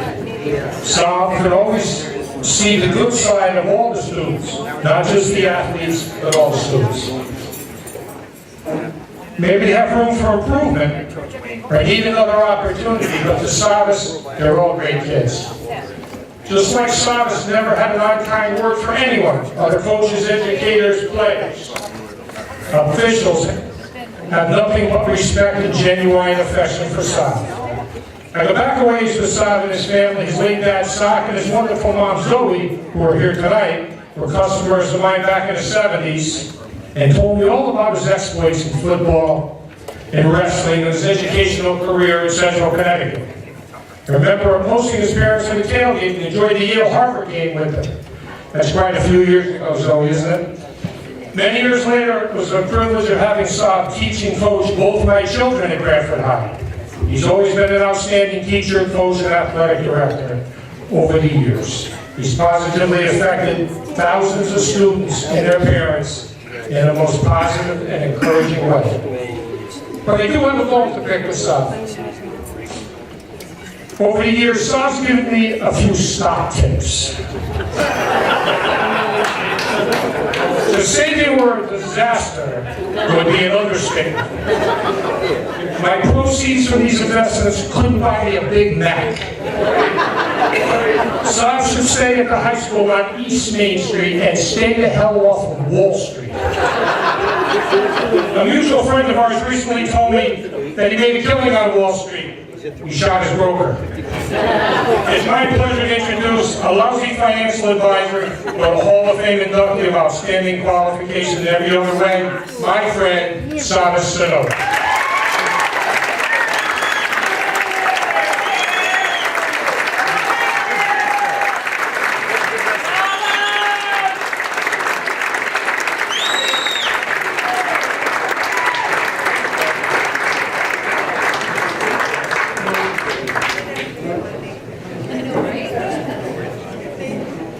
You should maybe sound great there till the end there, Bill and Paul. I just want to first of all start out by thanking Bill and Paul. I don't know what this community would have done without you over all these years. You're always there, everybody recognizes it, and it can't go without mentioning it or saying it. I want to thank the committee too for recognizing me. It isn't anything that I expected, and as well, I want to congratulate all the fellow inductees this evening. When I first got the call, I actually got a call from my good friend and colleague, Jake Paluzzi, who has enabled me to do this all these years. And let me know that I was a recipient of this, and I had a lot of votes and all of that. And I think he knows how I feel about this. At first I felt sorry for the committee. You must be running out of people. You're digging really deep. But I've had a chance to reflect on it and think about it. You know, really, just like my bio says, you know, my family has always been there for me. They're here tonight, my mom, my two sisters, my brother George, his kids. They all involved in sports. My girlfriend took the time to come down tonight to support me as well, and I really appreciate that. The bottom line is that, you know, the way we grew up is the same way many of you grew up, is that things that were important were integrity, honesty, hard work, all those things that matter. Those are the things that don't change. Everything else in the world changes, those don't. If you want to be successful, those are the things that count. And I think that's the reason why most of us are here tonight. So I've been very fortunate in so many ways. Moving forward, you know, the coaches, and I owe a debt of gratitude to the coaches that I had along the way and my teammates at every level. I always learned from something from everybody. They all made an impact on me in one way or another, and then I share it, and I strongly believe that we learn from each other. And, you know, 30 years ago, coming to Brantford was probably the best thing that ever happened to me, or one of them. I came here, and this community has always treated me as one of its own. And I've made a lot of great friends here. I had an opportunity to do something I really care about. When I was in high school, I won a scholarship for, ironically enough, Bill, it was a Bill O'Brien scholarship. I had coached my dad, but it was went to somebody who was going to pursue a career in physical education, coaching, and all of that. So my path was set. And I attended Central Connecticut, as you mentioned, and all of that was tremendous. I had a great experience. But coming here, I was really able to flourish.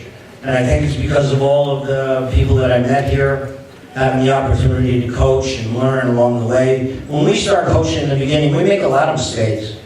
You know, you learn as you go. You're not great in the beginning. And I've had the opportunity to learn from other coaches, work for other coaches, mentor other coaches, and more than that, it's the effort of the student athletes, all committed to self-improvement. That's what we do. So I've been very blessed along the way. I mean, I couldn't miss. How do you miss with those kinds of blessings?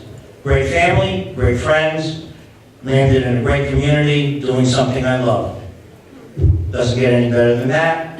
And I'm very grateful for this community and for the committee for honoring me this way. And with humility, I accept it, and I hope to earn it in the future. Keep earning it. Thank you very much.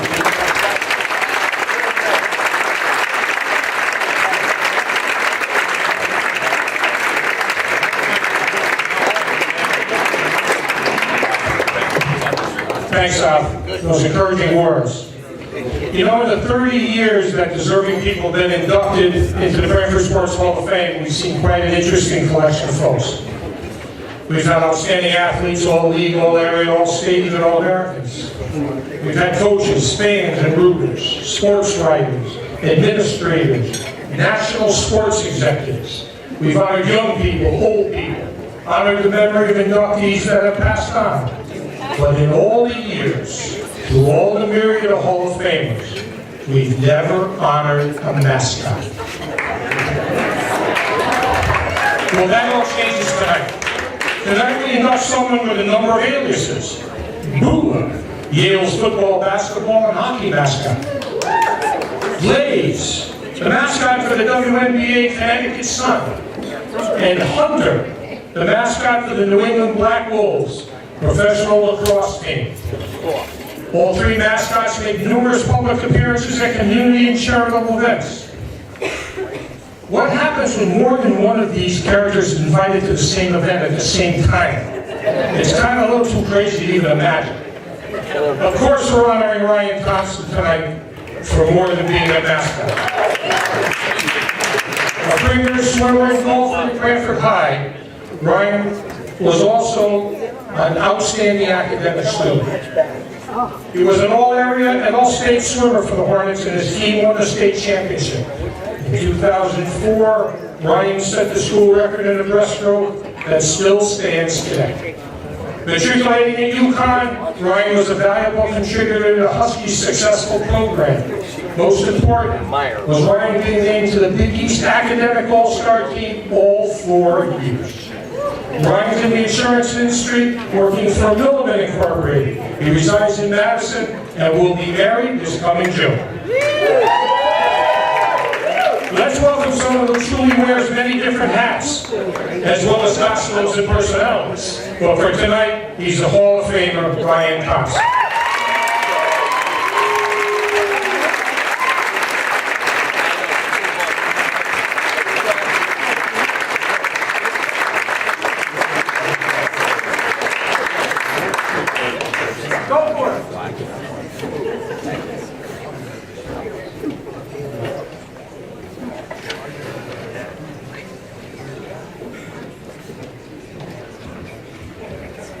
Wow, that's so much introduction. I'll try to keep this brief. At first, I would like to begin by saying how honored I would like to start off by thanking my mother, because if I don't, I will never forget. As I was saying, I would like to begin by saying how honored I am to be joining these athletes who are well-deserving, character-driven individuals who are part of this Brantford Sports Hall of Fame class of 2017. I am humbled to be joining some of Brantford's elite and to be recognized by the committee for my efforts and have my name alongside many of the coaches and swimming idols is truly special. If you have ever been to the Walsh Intermediate School pool, you will see the rich history of state title banners lining along the walls with a huge record board. When you look at the same record board every day of practice, you start to fantasize about a record of your own. At 8 years old, I knew that I was going to one day be the high school record holder in the 100-yard breaststroke. And that was the first of many valuable life lessons I learned from swimming. It gave me a long-term goal that would eventually take years of discipline, training, hard work, and a little bit of luck to try to make a reality. Luckily for me, I was in good hands from the beginning. The long-term success of Brantford Swimming stems from the experience of the coaching staff. I am fortunate enough to have 4 of my previous coaches here with me tonight. I have 4 Brantford Hall of Famers: Rich Thompson, John O'Connor, George Miles, and Sue Alexa. Can you please give them a hand?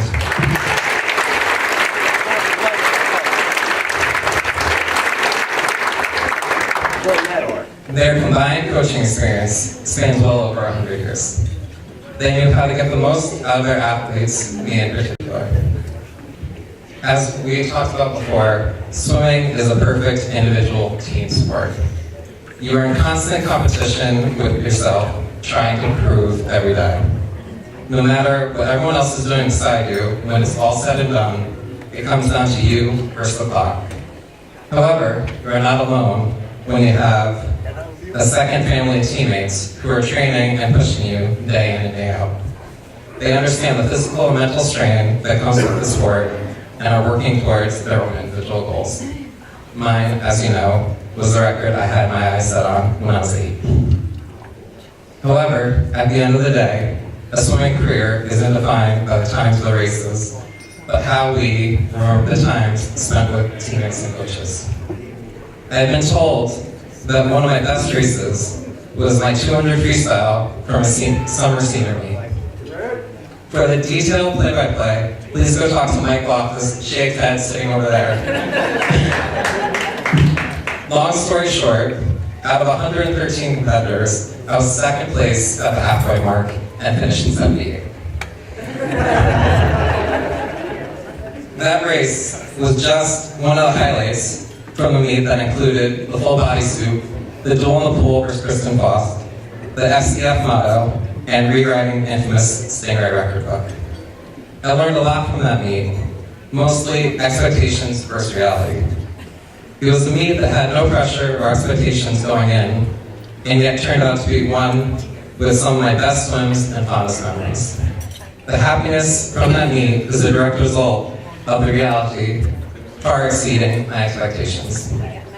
On the flip side, disappointment comes when reality doesn't meet expectations, resulting in what we perceive as failure. Unfortunately, I had this negative outlook after my state meet my junior year. My junior year was the first year where I had really come into my own and compete individually against the best in the state. I had qualified at state trials and set myself up to be in the hunt for the elusive top 3, which would earn me all state honors. State finals, however, did not go according to plan. I did not perform well and finished last in my heat for both events, adding significant time to all trial swims. My season had ended on a very low note. It put a cloud of doubt on my abilities and made me question the possibility of breaking the school record in my senior year. They say there are 3 options when you face an obstacle. You can let it define you, let it destroy you, or let it strengthen you. I had months where I could not get that meat out of my head, but ultimately, it gave me the hunger to come back in the water and want me to race again. That was one of the best parts about swimming.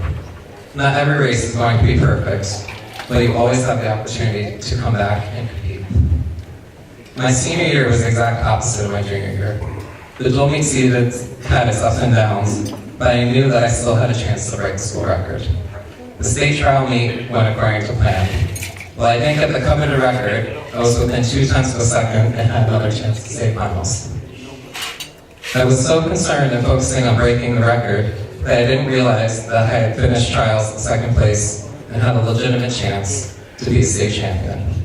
It is a testament to the program that when you're vying for a swimming record, you will most likely be a top contender for a state title. Right before my race at state finals, I did what I always did. I got a last-minute pep talk from my coach. Fortunately for me, it was my dad. He always knew exactly what I needed to hear before a race, and I'll never forget what he said.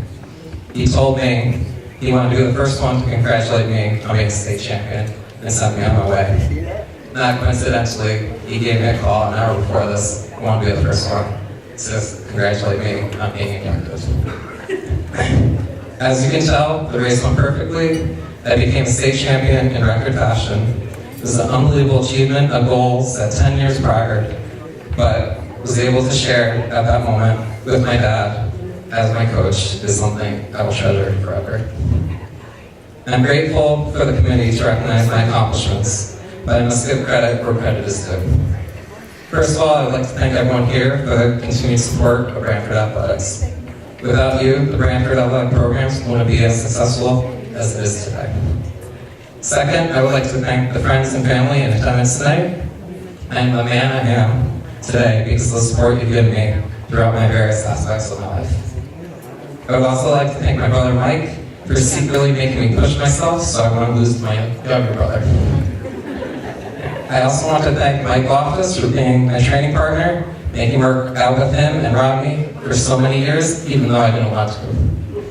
I want to thank all my coaches throughout my career who knew what buttons to push to get the most out of me. They knew that practice really didn't start until the stopwatch came out. I would like to specifically thank my parents for all the time they spent driving me to meets, sitting in the stands for hours to watch a 1-minute race, and to all the years of letting me stay in the pool for another 5 minutes after it's time to get out. And for always being the loving, supporting role models I aspire to be one day. Lastly, as I look forward, I want to thank everyone for their continued support as I head into the next phase of my life, especially my beautiful fiancée Valerie, who I can't wait to spend my future with. Thank you again for this honor. I'm grateful for all the support I had from the Brantford sports community, and hope the next wave of current and future Brantford athletes will be able to have the opportunity to follow their dreams just as I did.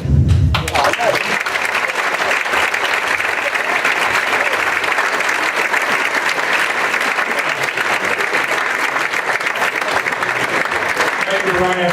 On the home stretch now, folks. When we talk about exceptional and a diversified career, Donkey Richard Todd certainly fits the bill. An outstanding basketball player in the early 60s for Brantford High, Rich was an all-league performer and a very involved member of the Brantford High community. Rich served his country with the United States Army and became an educator following his graduation from Southern Connecticut State University. He taught in Madison and moved to the intermediate school in Brantford teaching math.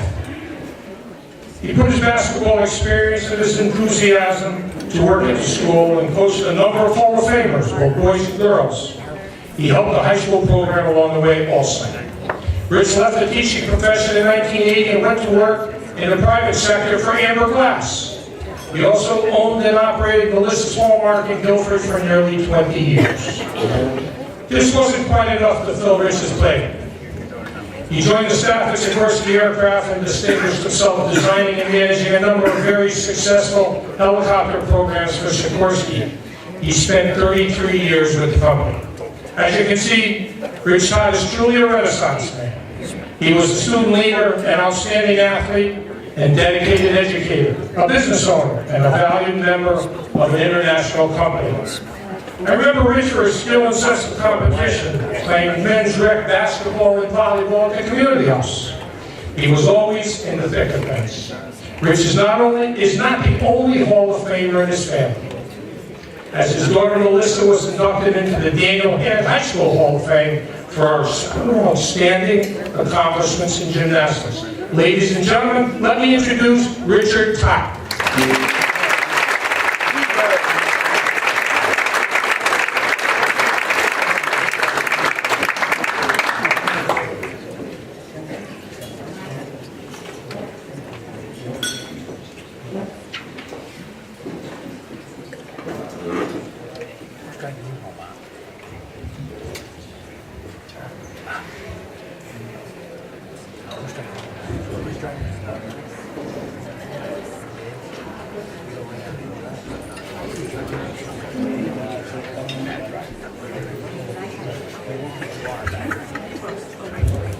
It's been over 53 years since I graduated from Brantford High School. It's been over 37 years since I taught my last math class and coached my last basketball game at Brantford. I'm standing here tonight as a 2017 inductee into the Brantford Sports Hall of Fame. It's truly humbling. Thank you so much for this honor. I want to take this opportunity to thank Bill O'Brien and Alex Pelosi, not only for their vision of this great organization that they had back in 1988, but also for following through on that vision and making the Brantford Sports Hall of Fame one of the most respected in the state of Connecticut. I would also like to thank the executive board and committee members who not only serve on the selection committee, but also spend many hours of their time behind the scenes making the Brantford Sports Hall of Fame as successful as it is today. And the sponsors, whose generosity make the Brantford Sports Hall of Fame dinner as successful year after year. And finally, my sincerest gratitude to Eric Anderson and Tom Murray for their nomination, but more importantly, for their belief that I did indeed bring honor and distinction to the town of Branford, and therefore deserving to join the other 284 members that are leaving the Branford Hall of Fame before me. Thanks, Eric. Thanks, Tom. Congratulations to the other members, 2017 inductees and their families, especially my lifelong friend, many, many years, Kevin McDonough, and the other end of the age spectrum, Gary G. Carleglio, who I taught in the late 70s and coached in the late 70s. Every once in a while, Kevin would referee some of my ball games at the Branford Community School. Kevin happened to be on the court the night that we played one of our toughest competitions. It came from Madison, was Brown, down in school. The place was sold out, and we were just getting ready to go to tip-off, and I walked over to Kevin, and I said, Kev, in the opening second of this game, you're going to be blowing out whistle. And I said, you're either going to have a charging call on David Thompson from Brown, or you're going to have a blocking foul on my guard, Terry Cribbins. I said, keep in mind, after the last 10 days, last 15 minutes of every practice, we practice this play. So make sure you make the right call.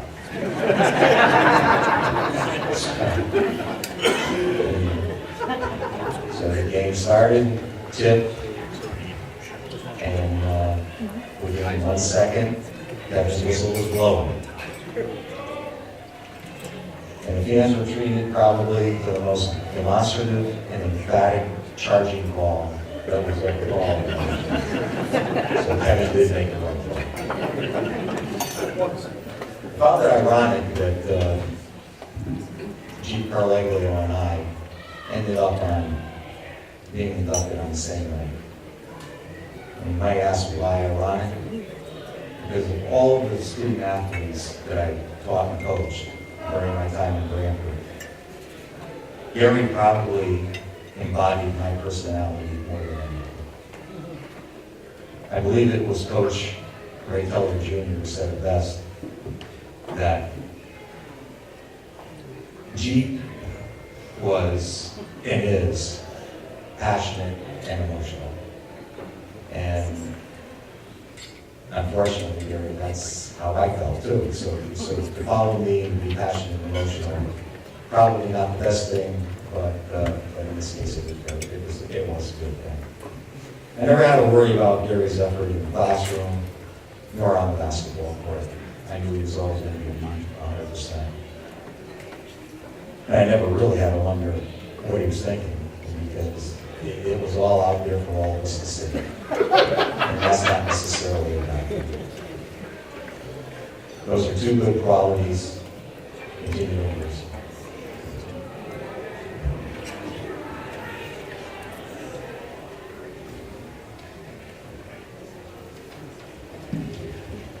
In 1972, after graduating college and completing my service obligation with the United States Army, I accepted a teaching position at the Branford Intermediate School, where I taught math and coached boys and girls basketball for 8 years. Unfortunately, life's many challenges ultimately led me to Sikorsky Aircraft, where I recently completed my 35th year as project manager for military programs.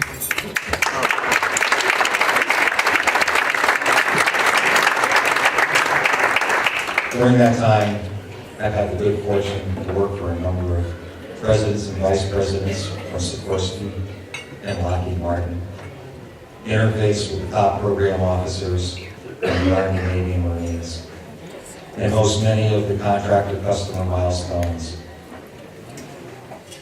customer milestone celebrations in Connecticut, Florida, and Washington, D.C.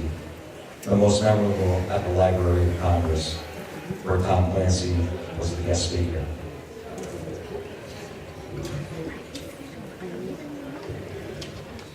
Though rewarding at times, I can honestly say that nothing compared to the satisfaction I experienced watching the smiles on my math students' faces when they finally understood a difficult math concept or aced one of my super difficult exams. Nothing compared to the pleasure I received in the joyous celebrations with my players after winning an important game or completing an undefeated season.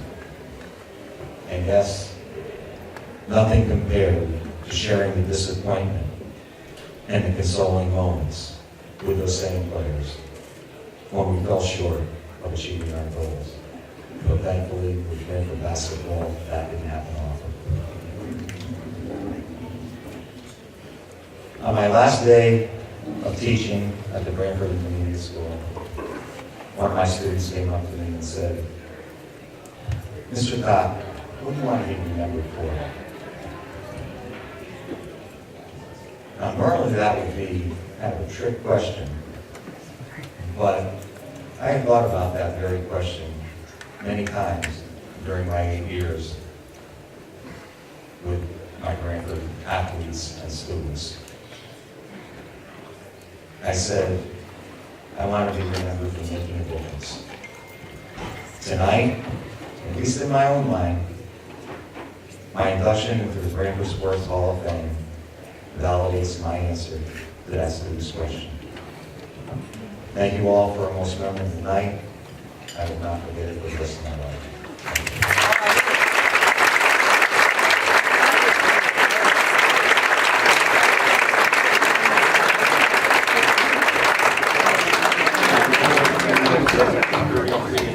Thank you, Rich. Our last induction this evening, certainly not the least. For everyone who knows him, Gary Carleglia was definitely an unforgettable character. Once again, this is someone that I personally known for an awfully long time. Our connection goes back, I guess, since he was in diapers. I remember him as a baby. I was lucky enough to be a friend of the family and even played ball for his father, Ray. But this is not about me and my relationship with the family, it's about Jeep. We've all read about his outstanding high school and college football career, his accomplishments on the gridiron, many as a ball carrier and linebacker at Branford High. He was the team MVP, an all-league and an all-state performer. At the University of Rochester, Jeep was an outstanding linebacker and a 4-year starter. He was honored as All-ECAC and was selected third-team All-American. I think what's most telling is that Jeep was voted captain by both his high school and college teammates. His leadership was recognized by both his coaches and his fellow teammates.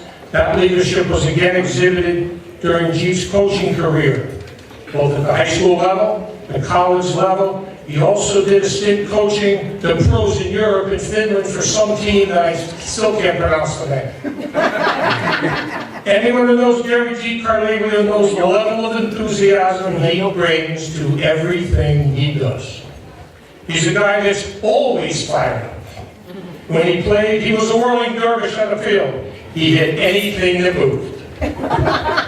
His intensity as a coach was evident, and unfortunately, he didn't always agree with the officials' interpretation of the rules.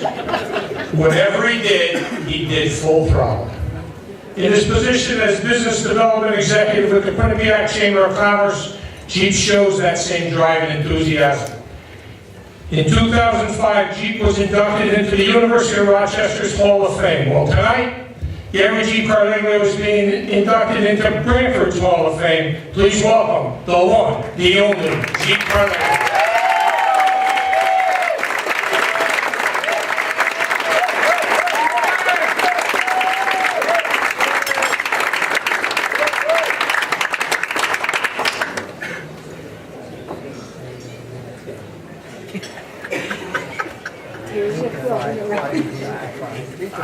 I'm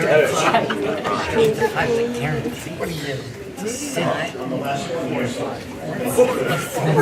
do want to take this time to thank the Hall of Fame Committee. As part of the Chamber of Commerce, I'm involved in putting on events like this, and I know it's a difficult job that you have, coordinating your sponsors and coordinating the tables and doing everything you do. So really well done tonight, and look forward to coming back with many more. Fellow inductees, friends, family, congratulations. Yes, I'm truly humbled, so fortunate to have the support of my family and really the town of Bradford. But very always proud to look at the program when you play for another team in another state or your prep school team and it says you're from Brantford, Connecticut. Because when we talk about Brantford football when I was playing, we certainly talked about defensive football.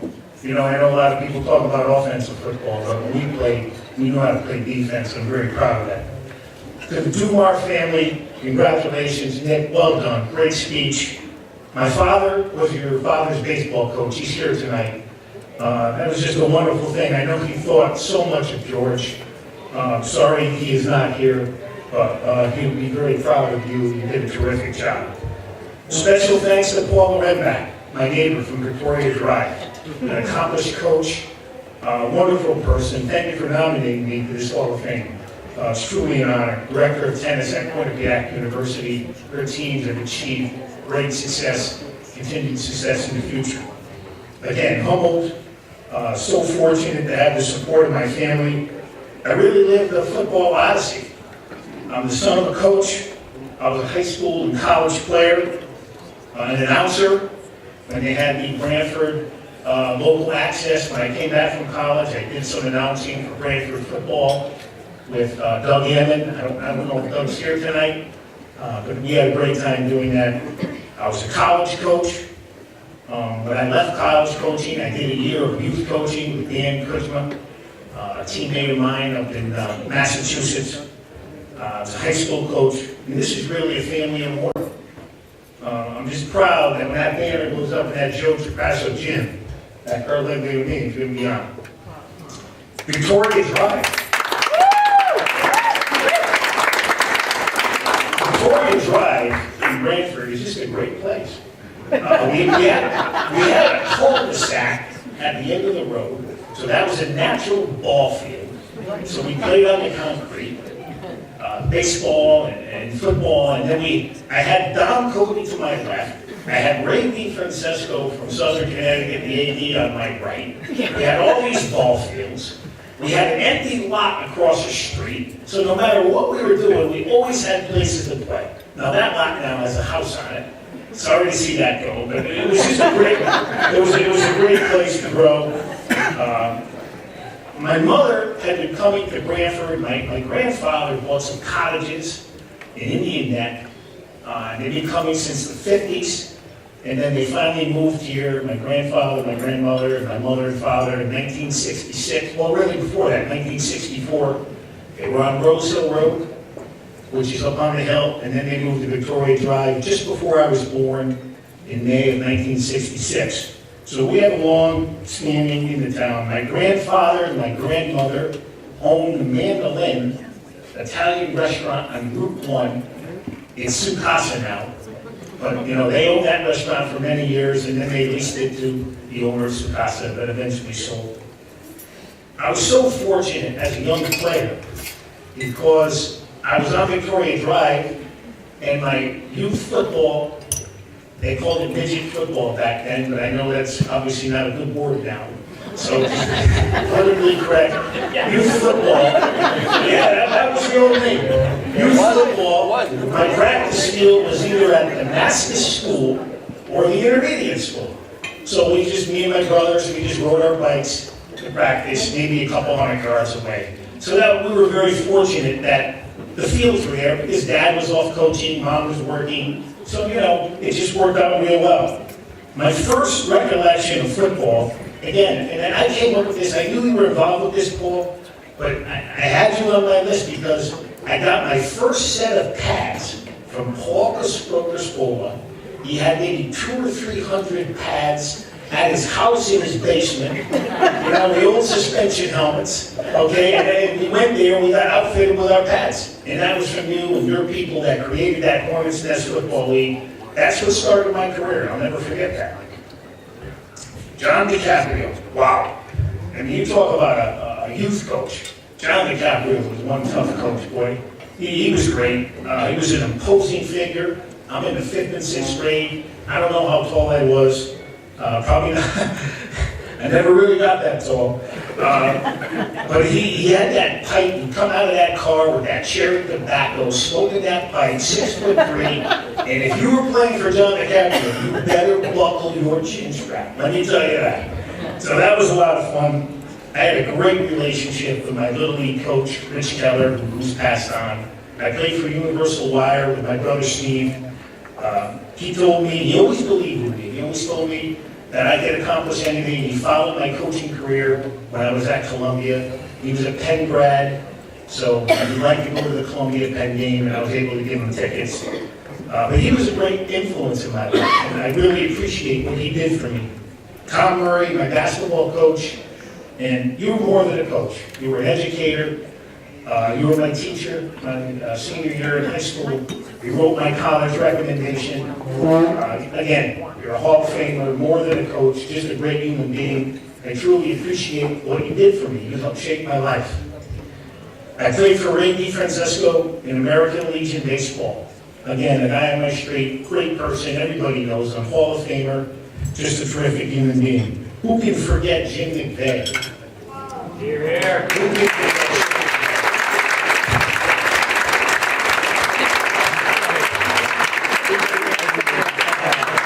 You know, I was reflecting on what I was going to say, and I almost forgot the word. I said, you know, I'm trying to think about what happened in high school. Sports shorts, he had this column called Sports Shorts. I was always in there. He was always nice to me. He always wrote great things about me. He was more, again, than a sports writer. He was an educator. He was a great human being. I'm sure he's in this Hall of Fame, and we all love him. And Joe Fazino, I don't know if you're still here. Where are you, Joe? Are you here? Joe, you're a wonderful human being. You've always been friends with my family. Joe, the thing about Joe was, Joe had that lab, he had that physics lab, and he had a double classroom. And he, through the graciousness of his heart, lent out that class at the end of our period there. And Coach Cav, he would take us up in that film room. And I know we watched film in that physics room with Joe Fazino. And you were always on the sideline doing defensive statistics. And I appreciate everything you did for the football program. You and Jim McVeigh were a big part of what we were doing. Now my high school coach, Coach Kavanaugh. Coach, you're a tremendous human being. You changed our program. You changed our attitude. And that's really the key to winning in any sport. It's attitude. And if you have the right attitude with anything you do in life, you're going to be successful. And there's a lot of coaches here. I don't need to preach about that. But that's what I brought to the table. I brought a great attitude wherever I was, whatever I was doing. We're going to go 100 miles an hour. We're going to believe we're going to win. And we're going to find a way to win, even under the toughest circumstances. And I was part of some great comebacks, which I'll talk about in a little bit. You talked about practicing well, Coach Hack. How are we practicing? I never been around a coach, said, we need to practice well. You talked about grading tape. You talked about installing a system. You gave us scouting reports. We were so far ahead of the curve in 1980, 81, 82, 83, 84. And I know I only played for you 2 years, but you laid the foundation for everything we were doing. And look at the success you had going on as a head football coach of Southern Connecticut. I was so proud to play for you. You did everything for us, not only for me, for my brothers, for Joe Chandler, who's in the room, Chris McGuire, Keith Kuzma's here. We'll never forget that. You're a part of the Branford family, and I'm happy to be associated with you. Thank you. And then you had the foresight. Before you left, I was a struggling halfback, and you moved me to the wing T fullback. Boy, was that position perfect for me. My career took off, and without you, it would have never happened. I love how today we have a great relationship. My brother and I coached at Westerly High School, and we call up Coach Cal on the way home. We talk about different technique. How do we do these things? How should we adjust? And the things we talked about were, how should we structure practice? You know, little things like that coaches talk about, just to get an edge on the competition. I was so happy that my godfather's Ray Teller Sr. And I think a lot of the older folks in here know who he was. He was a legendary coach. He started the Nutmeg Sports Camp. And I was going there, staying overnight with my brothers at the Nutmeg Sports Camp, doing football and baseball. And it was just great. He was a great person to be around, and he was very close with my dad. Ray Teller Jr. recruited me to the University of Rochester. And believe it or not, I know I had a successful career coming out of high school, but I was not a highly recruited player. For some reason or another, a lot of coaches passed on me, but not Ray Teller. He stuck with me for 2 years, and he never gave up in the recruiting process. I went to the school I had never seen. He just said, come up here, everything's going to work out fine. And just with blind faith, because my father trusted that man, I went to school there, and everything worked out great. The things I'm most proud about are that winning attitude, my durability. I went back and counted every football game that I could have played in. It was 110 football games between youth, 5 years of high school, because I went to prep school for a year, and then 4 years of college. I played 104 out of 110 football games. I'm really proud of that. The physical toughness of the class that I was with, the 1983 football team, guys like Keith Kuzma, Chris McGuire's here, and I work with Chris. He's a successful business owner with the Chamber of Commerce. Not only are we good friends from football, but we work together with the Chamber and some of the initiatives, and he's very supportive of what we do there. Thank you. We never quit. We won in 1983. We won the first 2 overtime games in Branford football history. We beat North Branford 3-0 on a Mike DiMartino field goal.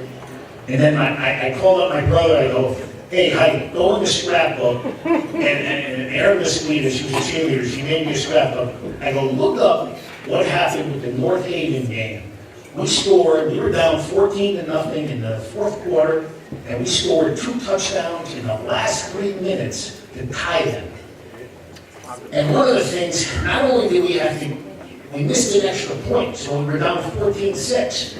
So the second touchdown, we got it, it was 14-12, and we had to make a 2-point conversion. They gave it to me, and my brother and I were talking on the sideline, and they were really clogging that middle all day long, so they called the middle play. But something just said to me, bounce this play to the outside, and I bounced it outside, and somehow I got into the end zone to tie the game. And then in the first period of overtime, we scored a touchdown, and we stole this game from them, 21-14. It was just a wonderful win, something I'll never forget. Coach Cav, we played in the first CIAC state championship game for Branford in 1981. My brother was on the team, Joe Chandler. He's here. We didn't win that game, but it was an honor to be a part of that first state team to make it to the States. But we lost that one 20-7. 1982, again, these are all team things. We were 6-2. We had a great football team. I still don't know how we lost any games that year. But we were 6-2, and Cheshire was ranked 4th in the state. It rained out the game on Saturday. We had to go play them on a Monday, so we shipped up on Monday afternoon, and they were 8-0. And we made Cheshire 8-0, 4th in the state. We made them look like a JV team. And we took it to them. We beat them 20-0. That was a great win. The 82 defense, in 1982, go back and look at the record books, we shut out 6 football teams. 6 football teams in a season. I mean, that is just tremendous defensive football. You're lucky to get 1 shutout a year, maybe none. We shut 6 teams out. It was just a great football team. And another thing, against East Stadium when I was there, we were 4-0. One quick story. We're going to play East Stadium freshman year. But the week before, we got to play Ebony. Now, we're getting beat by Ebony 7-0 in a freshman game. But they're kicking our rear ends. Okay? It's only 7-0, we can come back. So we go in at halftime, Coach Orlando, he was the coach. He says, if you guys don't start playing better, we're gonna cancel the East Haven game. 15-year-old kids cancel the East Haven game. We broke that door down, went out there, threw up 14 points and beat them 14-7. What a motivating factor, canceling the East Haven game. I was really proud of the leadership I was able to show for my college football team. You know, we were able to go to the NCAA playoffs in my junior year. I gave them a good dose of Gary Garleglio the first 2 years. I was not a light fella, I gotta be honest with you. But when I left, they were telling stories about me. Remember when Chief did this, remember when Chief did that. It was all good though, it was all good in the end. But that was a highlight. The work ethic, the summer workouts, the self-discipline, that's something that came, I had a burn to be good. You know, if you want to be good at something, you gotta work at it. And that's something the Garleglios are not afraid to do. We're not afraid to go to work. Last but not least, my family. I'm lucky to have 2 great sets of parents. Marilyn and George are special people that help shape our lives. Mark, Blue, Audra, they love sports and competition. They're very accomplished student athletes, and they're now professionals. My mother, Sally Sunshine, we love that. Friend, disciplinarian. Her greatest gift to me is having compassion for others and for those not as fortunate. Because we do have a soft spot for people, and I still feel that. That's what you gave me, Mom.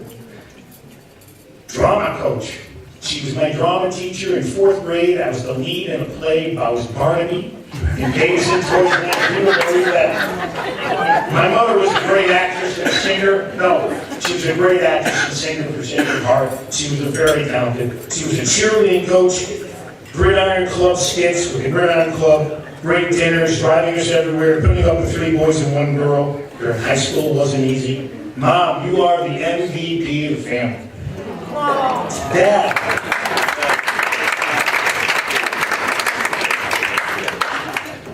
And to watch your father as a head coach in his prime, it was just incredible. He taught us so much how to prepare, how to execute, how to win. He was a special coach. You know, he had a short stint as a head coaching position at 3 different schools, Central Catholic, Jonathan Law, and also Shelton High School. But that short stint, Dad, was just incredible. Some of the great wins we had as a family, knocking off #1 West Haven, and it's a joy, beating Derby when Shelton hadn't beat Derby in so many years.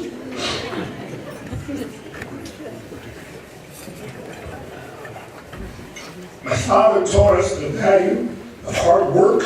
He taught us the value of education. All 7 of his kids have college degrees. He taught us to know the difference between pain and injury, because there is a difference. Pain never bothered me. I play right through it. His greatest gift as a football mentor was helping us understand the game. So many sessions of watching that Super 8 film or 16mm film. He had a great relationship with Joe Farina. He used to trade tapes with Joe Farina on the 16mm, and we'd go home and watch different games because he was doing some scouting. There was never a situation we couldn't handle.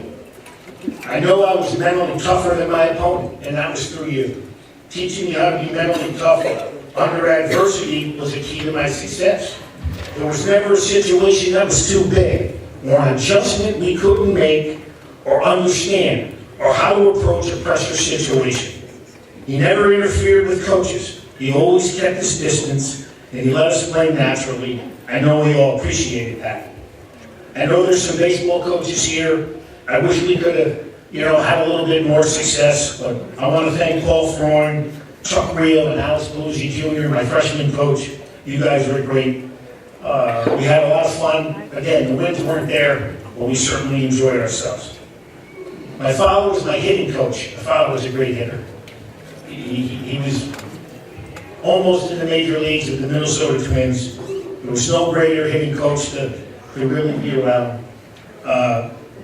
And I had a lot of success hitting the baseball, and I really enjoyed it. But if something was wrong, who would we go to? We'd get in the car, we'd drive over to Porky Vieira's house, and then Porky would give me a couple of hitting lessons. And it was always fun to do that. We had a lot of batting practice sessions with my brother Steve. He was a powerful guy for his size. Don't underestimate my brother Steve. He was a very powerful hitter. He could hit the baseball, was a great football player. He was always by my side. We did everything together. We still do. And he's my #1 fan. Marilyn, my sister, Branford cheerleader and teammate. I'm so happy you're an educator. You work in the New Haven school system. You're a reading instructor and coach. And we're very proud of you that you carry on the mission of helping others. Ray's a character. Ray Carlevio, my brother, is just a beautiful human being. You're an inspiration on how you go about living your life. Congratulations to you and Robin on your new marriage, a Branford girl. We're very happy that you got married to Robin Brewer. I coached with my brother for 3 years. It was a fantastic experience.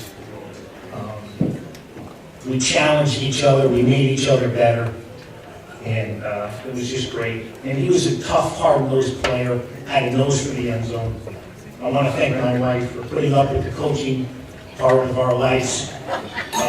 All the long hours of film breakdowns and video cut-ups now with Huddle. I used to make a lot of cut-ups. Practices and games, and then Ray and I would argue on the phone about what we should be doing. You're the only woman in the world who chose to put up with me. I love you. Billy Martin once said he would never be known as the greatest Yankee, but he would always be the proudest. I feel the same way.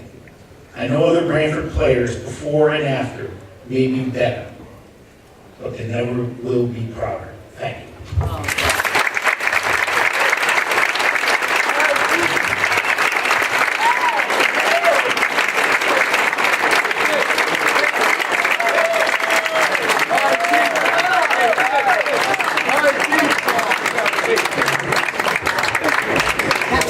We had Brother Brady tonight,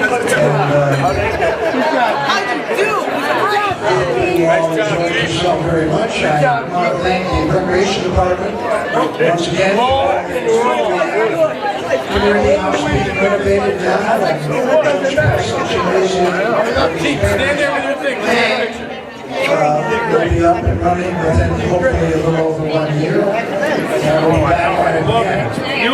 We also plan on having these presentations be on the website and the Sports Hall of Fame, which I suggest you look at on occasion.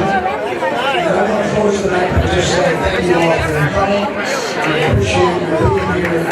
As you saw earlier, it was not to be